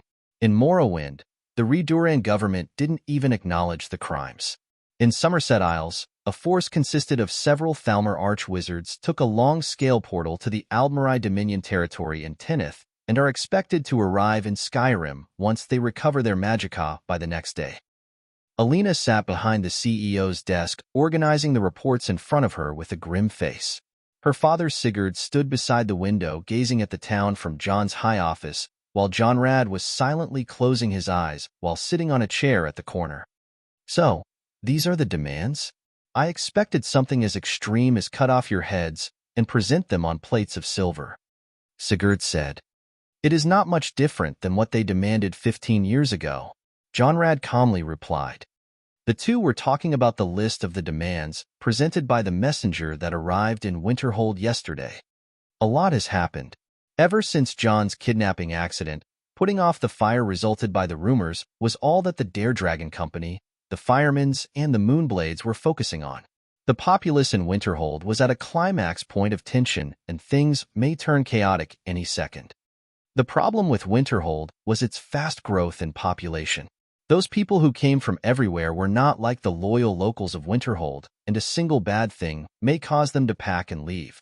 Now that John Dare was officially wanted by the Thalmor for some sort of prophecy, and the use of undead made things way worse. The locals didn't even bother listening to the rumors, but the new immigrants were all tensed up. Not long after the rumors and John's disappearance, news arrived to Winterhold about a large number of the hidden clan of Skyrim, as well as some mercenaries all in cahoots with the Thalmor have formed an alliance. Ironically, They called it the Dragon Hun Alliance. A force consisted of 15,000 men, started making camps in the Pale. Jarl Career tired to make contacts with Jarl Skald, but the roads were cut off through the west of Winterhold. The Wayward Pass and groups of bandits appeared in the south around Fort Castav, keeping the roads unsafe and the Imperial Legion occupied. Of course, everyone knew who were these bandits. By doing so, Winterhold land roads were all cut by the Dragon Hun Alliance. 2 days later, they sent out a list of demands to Winterhold. The first was to disband the Dare Corps and to hand lay down the weapons. The second was to open the gates of Winterhold and Neo-Sarthal, then kick out all the population with nothing but what a man can carry. The third was to hand over all the possessions of Jonhild Firemane, and that includes all the Elder Scrolls he possessed so far. The fourth was the relevance of Jonhild's location and the identities of the mysterious mage that appeared in the fight against the vampires. The fifth was to cripple the Magicka center of Jonrad Firemane, Hilda Firemane, Tyr Firemane, Tormund Firemane, Sigurd Moonblade, and some other key figures and hand them over to the Dragon Hun Alliance. The sixth was the transfer of the Dare Dragon Company and all its possessions with the Dare fleet, on top of them to the Alliance. The seventh was the complete uninvolvement of the College of Winterhold and Arch-Wizard Nerina Aran. These were the 7 top demands, and what followed was not much different. Of course, Alina didn't put much effort into reading the papers. With the Tower of Music standing in the middle of Neo-Sarthal, I am not even considering that their numbers are 5,000 more than ours. I am sure that with the surveillance system John installed around the hold, they won't even be able to tell our real number. Alina said. That was why Sigurd and Jonrad were around her all the time. The so-called Dragon Hun Alliance has tried so hard to push as many spies and troublemakers as possible in the walls of Winterhold and Neo-Sarthal, but the secret surveillance and facial recognition enchantments were catching spies like a mosquito trap while Jonrad, Sigurd, and Tyr were taking turns to take care of them. Alina kept the device John created under the vault a secret from anyone and connected it to a light screen so she can use it from afar. By all that, the secrets about the Tower of Music and the true power of the Dare Corps was kept a tight secret. After all, 8,000 against 15,000 is a fair match when the 8,000 are in their forts and defending. Not only that, in the past few days, Alina was making her own measurements that John didn't come up with. She was planning for a real slaughter. Scotty and Father got really busy with that thing you asked them to do, Jonrad mentioned. Well, of course, managing that sort of refugees will need a special set of skills that only those two happen to have. And by the way, how is Hilda doing? Alina said. She is calm but doesn't speak a lot. Ever since what happened in the Reach, she isn't really in the mood to do anything. Well, at least she is taking care of the kids and Jelinar. Good. We need someone as strong as her to stay in Winterhold. Believe me, she won't stay. As soon as this starts, she will take her axe and chop some heads. Sounds like her. And John? And you too, Uncle? Ahaha, not true. I burn people, girl. Jonrad said with a hearty laugh. Yes, tell me, Uncle. That thing that you call labor, how dangerous it is? Alina asked. Sigh. Very dangerous, just like any other deal you strike with the Daedra. You should know yourself since your eyes, you know. He said. Yes. I got to admit, I hated what my eyes do, but I was embracing them lately. Embracing? Sigurd frowned and joined the conversation. On a certain prisoner. I can now control the output of my eye powers. Alina said. Sigurd looked at his daughter and nodded slightly. She always kept using her eyes a last resort card, but now she had an object of to pour her hate on. He heard that she used her eyes on a certain prisoner on a daily basis. Hate is a strong force and the most negative of all. Sadly, nothing can heal it other than letting it all out. We deviated from the subject. Sigurd himself pushed the bad thoughts away. As a man who I consider my rival, I find it weird that you didn't boast about your labor in front of me. That's what are you good at, right? Boasting. Jonrad would normally come up with a savage comeback to Sigurd's provocations, but he merely nodded. That's not something I boast with. Sigurd raised his brows to Jonrad's calm reply. Can you tell us, Uncle? Alina asked. Yeah, you know Tyr and I have a friend who we met in the Great War. Yes, you call him Glimt, the robed man who can cast that insanely powerful magic. Alina heard the tale. Well, he goes by many names as he is a drifter. It is thanks to him and Tyr, as well as some other people, that a strong prophecy called the Culling, orchestrated by the Daedric Prince Bothia, was stopped during the Great War. I was doing the cleanup in the Imperial Palace after that, and I got my hands on many clues that involved me with the Daedra, not directly at first. Later, to what happened in Hammerfell after John was born, I went back to Skyrim, but Hilda didn't listen to me and kept going with her rage and piracy. I knew things deteriorated badly, so I returned back to High Rock to continue my studies. At year 4E188, I met a certain priestess of Bothia, and some of my stupid actions has put me in no position but to act as the Daedra's hands. Bothia is one of the Daedra princes who loves to see nations and organizations rise and fall, and my 7 tasks, which is the common number of tasks to all labors, were about pushing some organization out of power. Jonrad said as he spaced out, remembering what he did. Which organization? Alina asked. Jonrad smiled before replying with a grim voice. The Dark Brotherhood. Alina and her father turned silent. I won't tell much about that tale, but this is a tale of no heroes. Only darkness and death wrote it, as its characters were people who were more evil than each other. I met Glimt at High Rock at that time, and luckily, he assisted me when our goals met. He was hired by a man called Uther to track down the Dark Brotherhood assassin who killed his daughter. My labors were in line all along until the last. We found out that Uther's daughter was not killed by the assassins, but rather, she was the listener of the Dark Brotherhood, the last listener, Alazan Dupre. Uther wanted his daughter dead, and so did Bothia. And? I burned the girl to death. Silence took over for a while, until Jonrad decided to speak again. In labors, there is only the ending that fits the Daedra the most. My labor ended the core power of the Dark Brotherhood in Cyrodiil, as Bothia wanted. In John's case, who knows what a Daedra like Azura wants? Jonrad said. The 3 turned to the window to look at the gigantic shrine of Azura that was over there on the mountain, not too far from Winterhold. As they were silent, the door to the room was knocked, and Sev the secretary walked in. Lady Alina, Lady Ela has arrived, and the hasty bee also arrived. Lady Vittoria Vici and Captain Angium are on their way. Sev reported and let Ela in. As Ela walked in and put down the thick hood over her head, she took a look around and saw Jonrad and Sigurd. Well met, uncles. She greeted them with an awkward face. Ela was not one of the most active figures around Winterhold, so she met Jonrad and Sigurd only 2 times before. She also mistook Jonrad of John once. The 2 nodded to her, and she walked to Alina. Sister, it is good to see you again, Alina said. You too, sister. I came with news. Ela replied. Let's hear it. The Companions has agreed to your contract, and after we considered the power of Winterhold based on what we saw, we going to back Winterhold up. Thank you, Ela. This is really good to hear. Alina was delighted to have the Companions' support in the upcoming battle. She couldn't risk hiring mercenaries, as Winterhold appeared to be in a dire situation from outside, and revealing strategic information about the real power of Winterhold was too risky. As the girls spoke, some loud noises came from outside as few guards walked in behind Vittoria Vici and Angium. Somehow, even Nurina and Wolfer showed up. What is the big situation?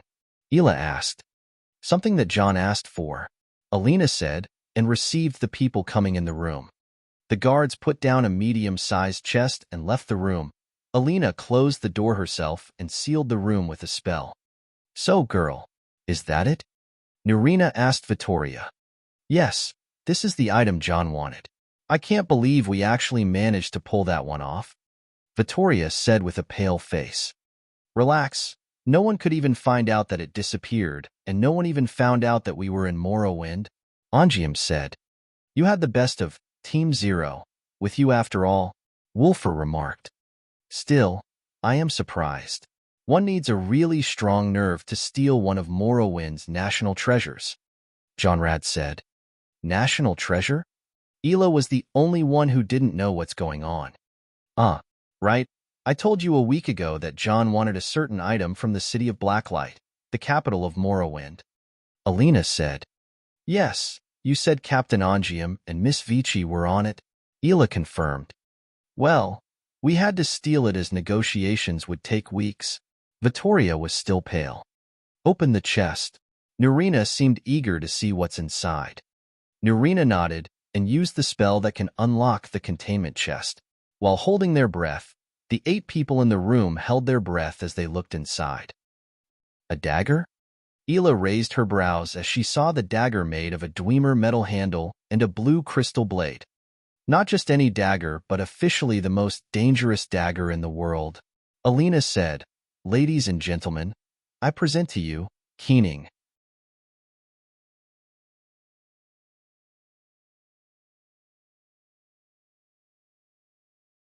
Chapter 382, Fuck Off. 1 SD of First Seed, March, 4E199, Winterhold. It was all official now.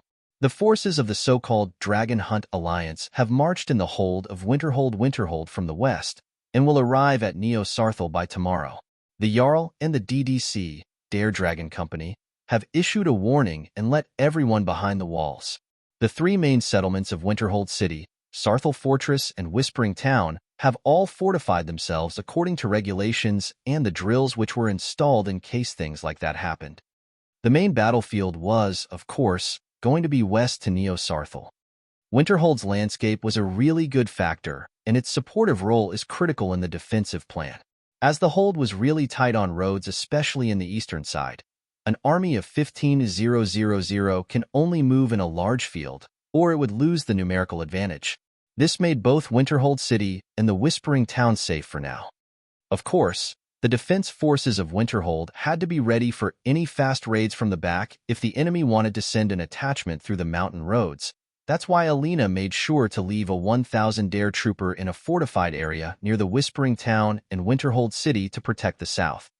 The remaining 7,000 were fortifying Neo-Sarthal. It was known that the combined forces of the Firemans and the Moonblades were only 3,000 men, while only 1,000 should be working for the DDC, so Alina made a public recruitment announcements and some propaganda to cover the sudden increase of the numbers, as a local militia consisted of 4,000 men to cover up any legal issue that might occur later on. The mercenaries that Alina managed to hire were none other than the Companions, and they sent 300 strongmen whose value rivaled 2,000 normal soldiers. The initial attack plan of the Dragon Hunt Alliance was to rely on the defense holes in Neo-Sarthal and break through its walls. The city was newly built, and its defenses shouldn't be that perfect just yet. Still, things proved challenging. The estimated number of the defense forces of Winterhold should be over at the very least 5,000. Attacking with 15,000 should be akin to bullying. The Dragon Hunt Alliance was not an official campaign or anything rather than a bandit raid. The laws of the Empire and the Kingdom of Skyrim forbade such an unlicensed force to gather in one place, which meant the clans forming the alliance have a little time to act and be done with the threat of Winterhold and Johnhild Firemane. The main reason why they were doing such a bold thing was the 2 hidden clans that were annihilated by the Firemans and the DDC, which are the Bloodsail and the Blackbone clans. Those 2 clans involved themselves against Johnhild Firemane and disappeared from the face of Nirn because of it. This was why John was rumored as the cursed child between the clans. The other force at play other than the hidden clans was the Thalmor. They pretty much have a massive grudge with the Firemans and John's family. Leaving such a dangerous person alive was out of the question. The Thalmor used the same tactic they used 18 years ago when they chased Hilda through Skyrim. They were involved under disguise as mercenaries wearing leather armors and black robes. By doing so, they gathered 9 hidden clans with animosity towards the Firemans and participated in the chase 18 years ago. These clans were Windwolf, Icehair, Farwinter, Ironblood, Thornshield, Blackblade, Stormfist, the Krogger, and the Nicker. 9 of the most notorious clans who had a long history of violence and bloodshed. These clans alongside the Thalmor have all gathered in the western borders of Winterhold near the ancestral home of the Moonblades. The old patriarch of the Nicker clan met in the central tent with the other leaders, He was infuriated for some reason. Damn them all to oblivion. I thought this was the end of that Moonblade brat, yet he chose to abandon his home and flee. Scap the old slammed the table in front of him. What's with the old fool? A certain young girl sitting among the leaders asked. Old blood with the Moonblades. Sigurd Moonblade has killed 3 of his sons. A middle-aged man replied. These were the young Ogre of the Stone Fists of Whiterun and Hagi of the Black Blades of Riften. Would you please quit making a ruckus? We can't delay any longer than this. Another figure entered the tent and spoke. It was a tall woman with golden skin and pointy ears. This is not your business to decide, elf. We move when we want to move. Scap the Old tried to let his frustration on the high elf woman. The woman's beautiful face showed a calm smile and nodded. She then turned to the other leaders. I suppose that we all are aware that time is of the essence, and as you all know, we sent many people to gather information about Winterhold, yet it has been 3 days and no one returned. I don't like it, Orga Stormfist said. In that case, let's do with what we have. The people of Winterhold must be very wary and has already started their defensive measures. Even though we cut the roads, we can't cut the sea in front of their dare fleet. The road between Winterhold and Neo-Sarthal is a mountain valley between 2 cities, so it can't be raided, which means we have no hope in cutting their supply. Sadly, we don't have time for that, and we will need to finish them off in 1 day. The High Elf took the lead of the meeting anyway. Let's just blast the walls with any spell or shout it down, Tofa Farwinter said. A nice idea that we surely will be using. The High Elf remarked sarcastically. What we don't know is how Winterhold will respond. I am sure they are very well prepared to face us with all what they have, and that includes master wizards from the College of Winterhold. My master will be arriving tomorrow with 10 of arch-wizards who just arrived from Aliner to oversee the operation. The Nords didn't comment on that. 10 arch-wizards is an overkill. Winterhold's college has only 5, not including the mysterious woman that appeared at the Battle of Forsworn Jondare and fought the vampires, forcing them to retreat. No matter how much distrust the Nords had towards the High Elves, the number of arch-wizards showed the power of the Dominion. Of course, that was nothing compared to the war machine of a large nation, but it was still a lot. Winterhold needs a true miracle to stop this force. At the meantime, we have our battle mages and your voice masters. I am sure any interference from above won't be necessary. The High Elf said. Now to the important part. A map was laid down on the table. This is Neo-Sarthal as our scouts could draw from afar. The one who designed the city was clearly not an expert, so he made 2 layers of walls with 10 meters between them and bridges to link the front and the back battlements. The 2 walls are connected to the mountains that were somehow cut cleanly by some magic we don't know about to make it impossible to climb. One of the reasons that took us too long to decide a campaign was the unknown methods and of Winterhold. What about that? Orga the Young pointed at the center of Neo-Sarthal. A tower of some sort. If my guess is correct, Winterhold is trying to use some large-scale magic, but the basis is wrong. First of all, the tower is not complete as they built its inner parts hurriedly without focusing on the outer stone part. It is mostly exposed, and whoever goes up there will be hunted by any good mage. The High Elf said. Shouldn't they know that too? Orga questioned. Of course, but they are desperate. Their good ships can't work against a large-scale land attack, so we are expecting that they will flee using the sea in the end. We have no method to stop them if the battle was dragged to the sea, and frankly we have the time, but as long as the archmages arrive tomorrow, there will be no escape for them. The High Elf was confident, and so were the clans. What if they tried to face us on the ground? Orga asked. Then it would be their funeral. The reply was immediate. You sure? Orga the Young questioned. As far as I know, the Firemans, the Moonblades, and the Company of Winterhold are no easy opponents. They will fight with everything they got, and will fight desperately. Orga the Young of Clan Stormfist was questioning a lot. At first, she seemed an immature, brash young girl, but in reality, she was a shrewd and a scary person. The High Elf woman kept her cool in front of Orga's piercing gaze and smiled wider. No matter what happens tomorrow, the result is set in stone, the High Elf said and turned to the others. Tomorrow, we will rush Neo-Sarthal and Winterhold. The battle plan will be decided at tonight's meeting once the last of the scouts return. And as promised, the clans can share all the gold and silver inside those walls. Our aim is any magical tomes and scrolls, so we won't be sharing your loot. I hope everyone here is pleased with our deal. The Nords smiled and looked at each other in a cheerful air. The word loot was indeed music to their ears. The High Elf woman sneered in her head and walked out of the tent. Orga the Young kept glaring at her, then clicked her tongue. I don't like that bitch, she said. Back at her tent, the High Elf woman dropped all masks. She massaged her stiff face that was already hurt from putting on a fake smile all day long. She sat on her table preparing her reports to the High UPS who were interested in the matter regarding John Dare. She wasn't feeling good about the whole thing from the start, as every time the Thalmor went after John, they were always bested by him. He had an advantage, something they don't know of, and they can't tell what is that. Many evidence was there: the mysterious fleet, the cleanly cut mountain, the spies that disappear the moment they step foot in Winterhold. Nothing was normal. In her opinion, they shouldn't have pursued John Dare from the start. A human with a strong fate like that should be avoided, but it was all too late now. The best course of action is to eliminate him. She was about to continue writing the reports, but a voice interrupted her. My lady, it is Callian. Come in, she said, and looked up for a high elf in leather armor to walk in. It was one of her subordinates. A confident man, but somehow he seemed flustered. What is it?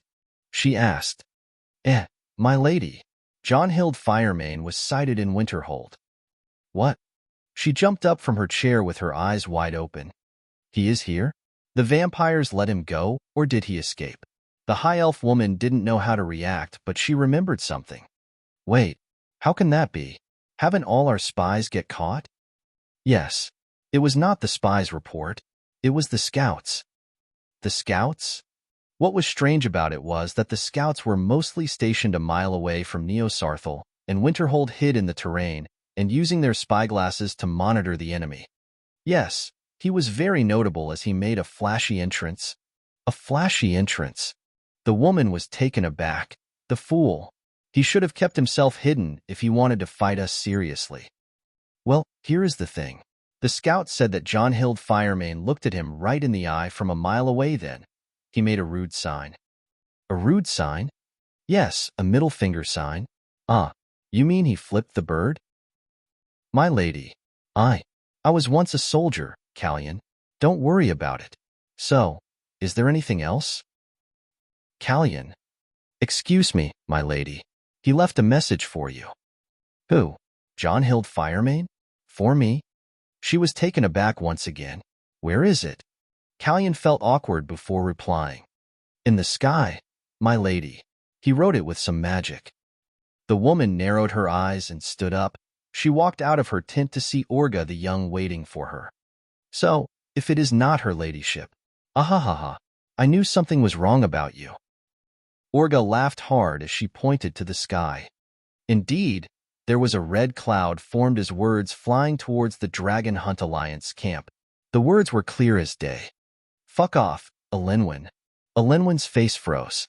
She, the Thalmor ambassador, was keeping her identity a secret from those Nords to keep no physical evidence about the Thalmor's involvement, but now, things went rather open.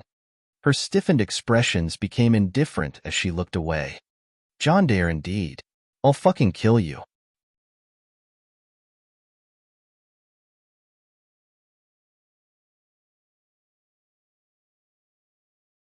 Chapter 383, Preparations. Sorry for the sudden break. A heat wave started a few days ago and actually caused a malfunction to the old telephone box which feeds the modems in my neighborhood. You are free to imagine the heat. And big thanks to @Shadow Moneymouth Face Kissmark 2 Hearts. Almost 4 months ago, John left this house and those people to attend a meeting in solitude. A lot has happened ever since. He was confronted by Thane Eriker in a debate that he splendidly won, yet it ended up with Eriker going overboard announcing his evil doings of going after John's brother, Wolfer. John had to travel through space to Markarth and fight a horde of Forsworn to save his brother, only to end up getting captured for 2 months and facing a massive dilemma.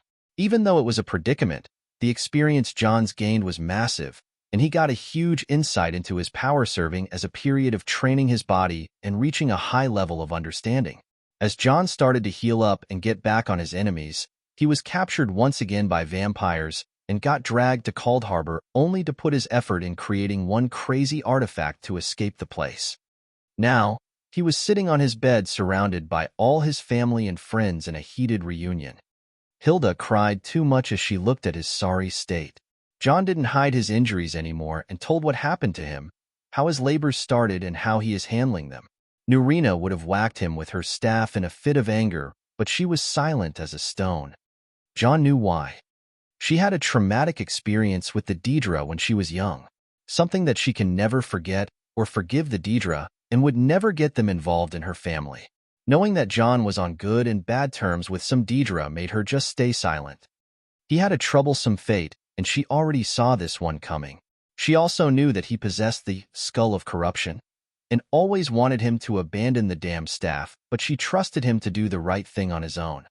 Anyway, Jonrad had to comfort his son and welcome him home after the long absence.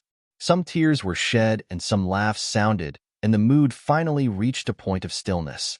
John was surrounded by Alina and Ela as he sat beside Jellinar and caressed her hair. Jellinar has fallen ill when John's power was cut. She got better with time but was still sickly and weak. Being her spirit guardian, John knew the reasons behind her case and had already decided to heal her with all his power, but he had to heal first. Unfortunately, pride wasn't the answer. Pride is part of John, so it can be only as powerful as John in best cases. Healing such injuries in Jellinar's case at the same time will require an extreme solution. I hope my actions just now with the whole message thing didn't do you any problems with your plans, John said. Not at all. The morale of the people are on the rise after your appearance. We had some chaotic situations with people abandoning their jobs and people actually leaving Winterhold, but now things are calmer even with an enemy on the door. Alina said. Seriously? Yes. The locals didn't forget that day when you came of Flame Atronak Hawks and defeated the pirates from 2 years ago. Ah, I see. John smiled and turned to Jellinar, who was lying beside him. And how are you doing? I am fine. They just don't want to let me get out of this bed. She replied. Lair, you are the one who doesn't want to get up and cry all night. Oh, Ela retorted. Her reply was blunt, and she realized that John's face changed once he heard it. He became silent for a while before kissing Joel's forehead and whispering something to her. She smiled widely afterward. What about you, troublemaker? John asked Ela with a warm smile. Me? Good. I hit the road between Winterhold and Whiterun more than often nowadays, and to keep track of the chaos. Podlak keeps the contracts up north all for me now. Good to hear.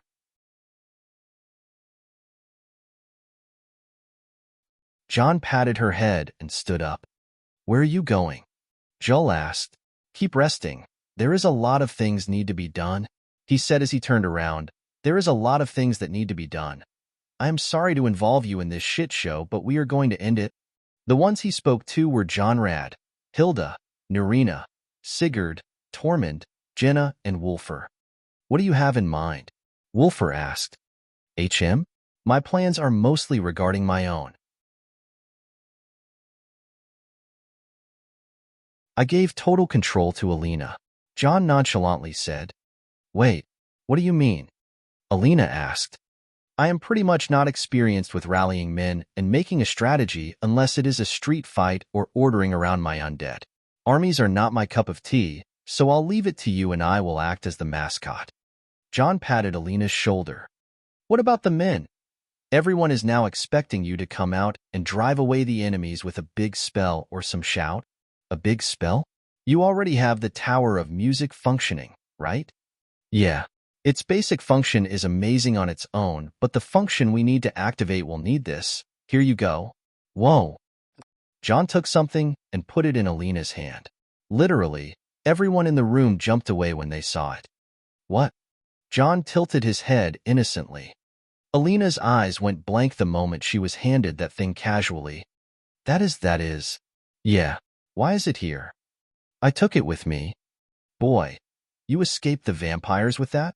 Nurina jumped behind Alina. Yes. I didn't mention it? You didn't. That is. Hilda wondered. My God. Wolfer went rather pale. You ugly bastard. Johnrad cussed at John. Say that again, old bastard. John was aggroed. Leave him alone now. What is that? Hilda went between them. An elder scroll. John casually replied. Ah, damn. An elder scroll. Hilda realized the identity of the strange-looking cylinder object. Why do I have an elder scroll in my hands? Alina asked. I brought it. Oh, right. Now, what did you want me to do with it? As I said, the Tower of Music has a basic function and a function that needs an elder scroll. Here you go. I see. So those extra files that I didn't understand were about this function. Are you really serious? She asked. I am sure that you will manage. John patted her shoulder back with a smile. Is there anything we need to worry about? Tormund asked. Nah, grandfather. John's plan will work with this. Alina comforted the people around her, then took a large sheet and warped the Elder Scroll with it. We should safekeep it and not let it get scratched. Alina's earnest action made John laugh. What's wrong? Alina asked. Elder Scrolls are objects that exist out of space and time. They are basically invulnerable. Oh, okay. Alina felt embarrassed for not realizing that. At least, let's keep it out of sight. The heavy atmosphere was lifted by the light situation and a state of calmness took over. Damn, it is good to be back, John exclaimed. You must be hungry. Should I fix you something? Hilda said. Thank you, Mother. I am starving, John replied. As the room started to get emptier, John spoke to Alina. You seem happy. Yes, you returned, she replied. Oh, okay. And why do you keep smiling like that? She was about to brush it off, but someone interrupted. She is happy that you returned without some vampire girl with you. Lady Alf was teasing her with that joke. Jelliner said. Oh, right. There was that vampire girl whose name is Serana. Sadly, her father is the boss of the vampires that took me, and she couldn't simply come. Alina, Jelliner, and Ela were all silent. Wahahaha. Jelliner held her belly and burst into laughter. God damn it. Alina cussed out loud. Damn vampires. One can't sniff them out. Ela became depressed. Oi, what's going on? John sensed the off situation. Alina didn't reply and walked out. Hey, where are you going? John called. Humph. Alina didn't seem she want to reply. I see. Okay, I'll give you some time to cool off. Can you tell me where is the thing I asked you to bring? The dagger, Keening. John followed her out. I don't know. Why don't you go ask that bitch Alexa? Alina broke away and left John dumbfounded. Fan service here. Hey, what happened while I was gone? John looked back, but there was nothing they could tell. The dagger is kept in the vault, Jelliner said.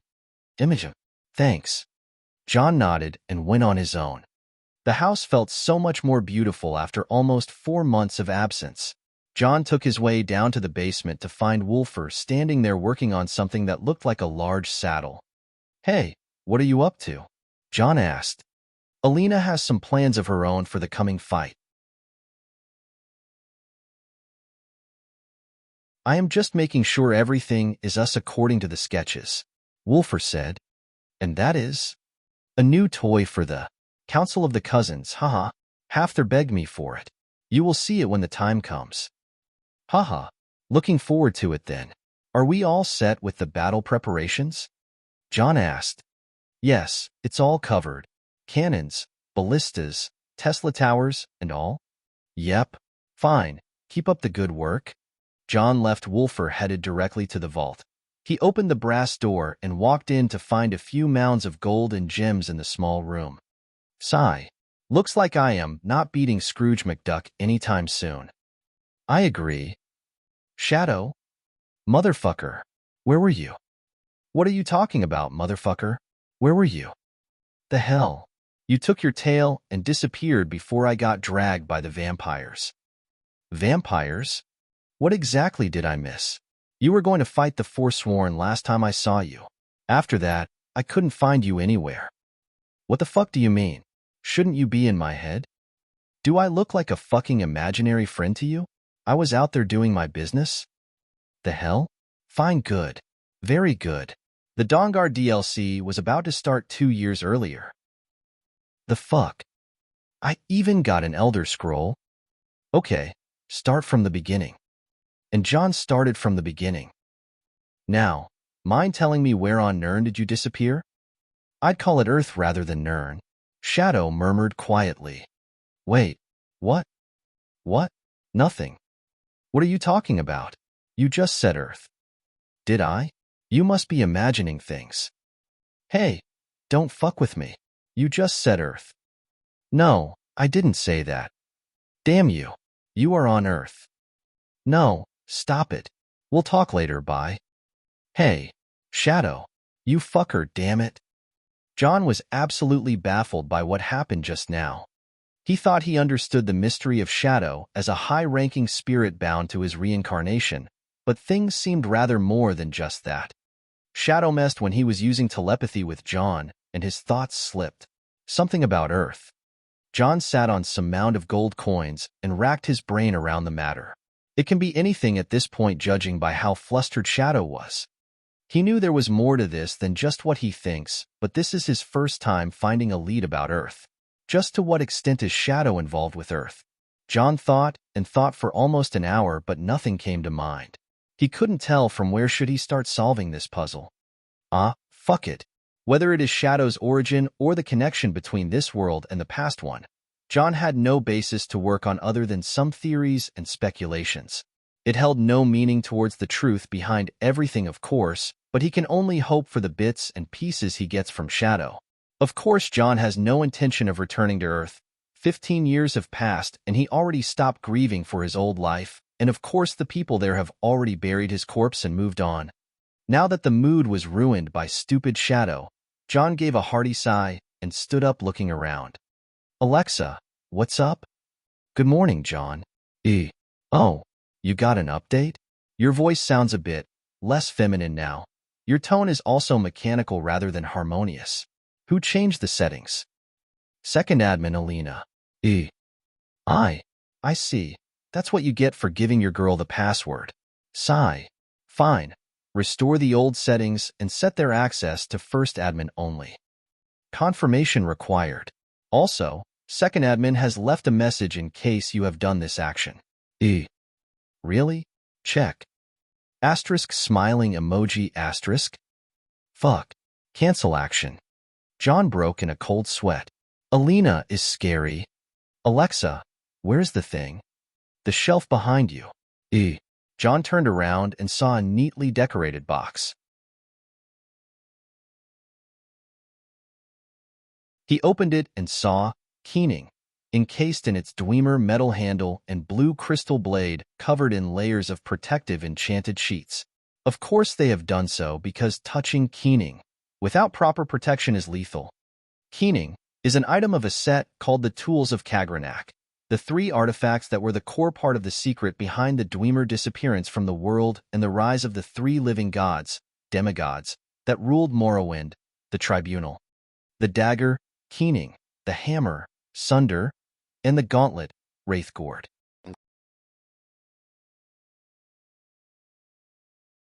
Sunder was designed to produce a certain power of tonal magic that can strike the heart of Lorcan, to make it produce an amount of pure primordial godly energy that can be flayed by Keening. Sunder, S produced energy, and Keening, S absorbed energy are lethal to the wielder. Here when comes Wraithgord, with its enchantment that can nullify the lethal effect. All in all, Sunder produce a high-quality magic attacks, Keening absorbs the essence energy, and Wraithgord protects from all manners of magic energies. John sneered and removed the protecting sheets from Keening, then held it with his bare hands. He wasn't worried the slightest. Now, what is left was acquiring Sunder. And Wraithgord, John murmured to himself. Who could have told that they are just around the corner? John's plan was going smoother than ever. And people wonder why I chose Winterhold to be my home. It is simply the best, huh? You're tuning in to the Romance Rendezvous YouTube channel. We're so grateful for your support, and don't forget to subscribe to join us on this incredible journey through captivating stories.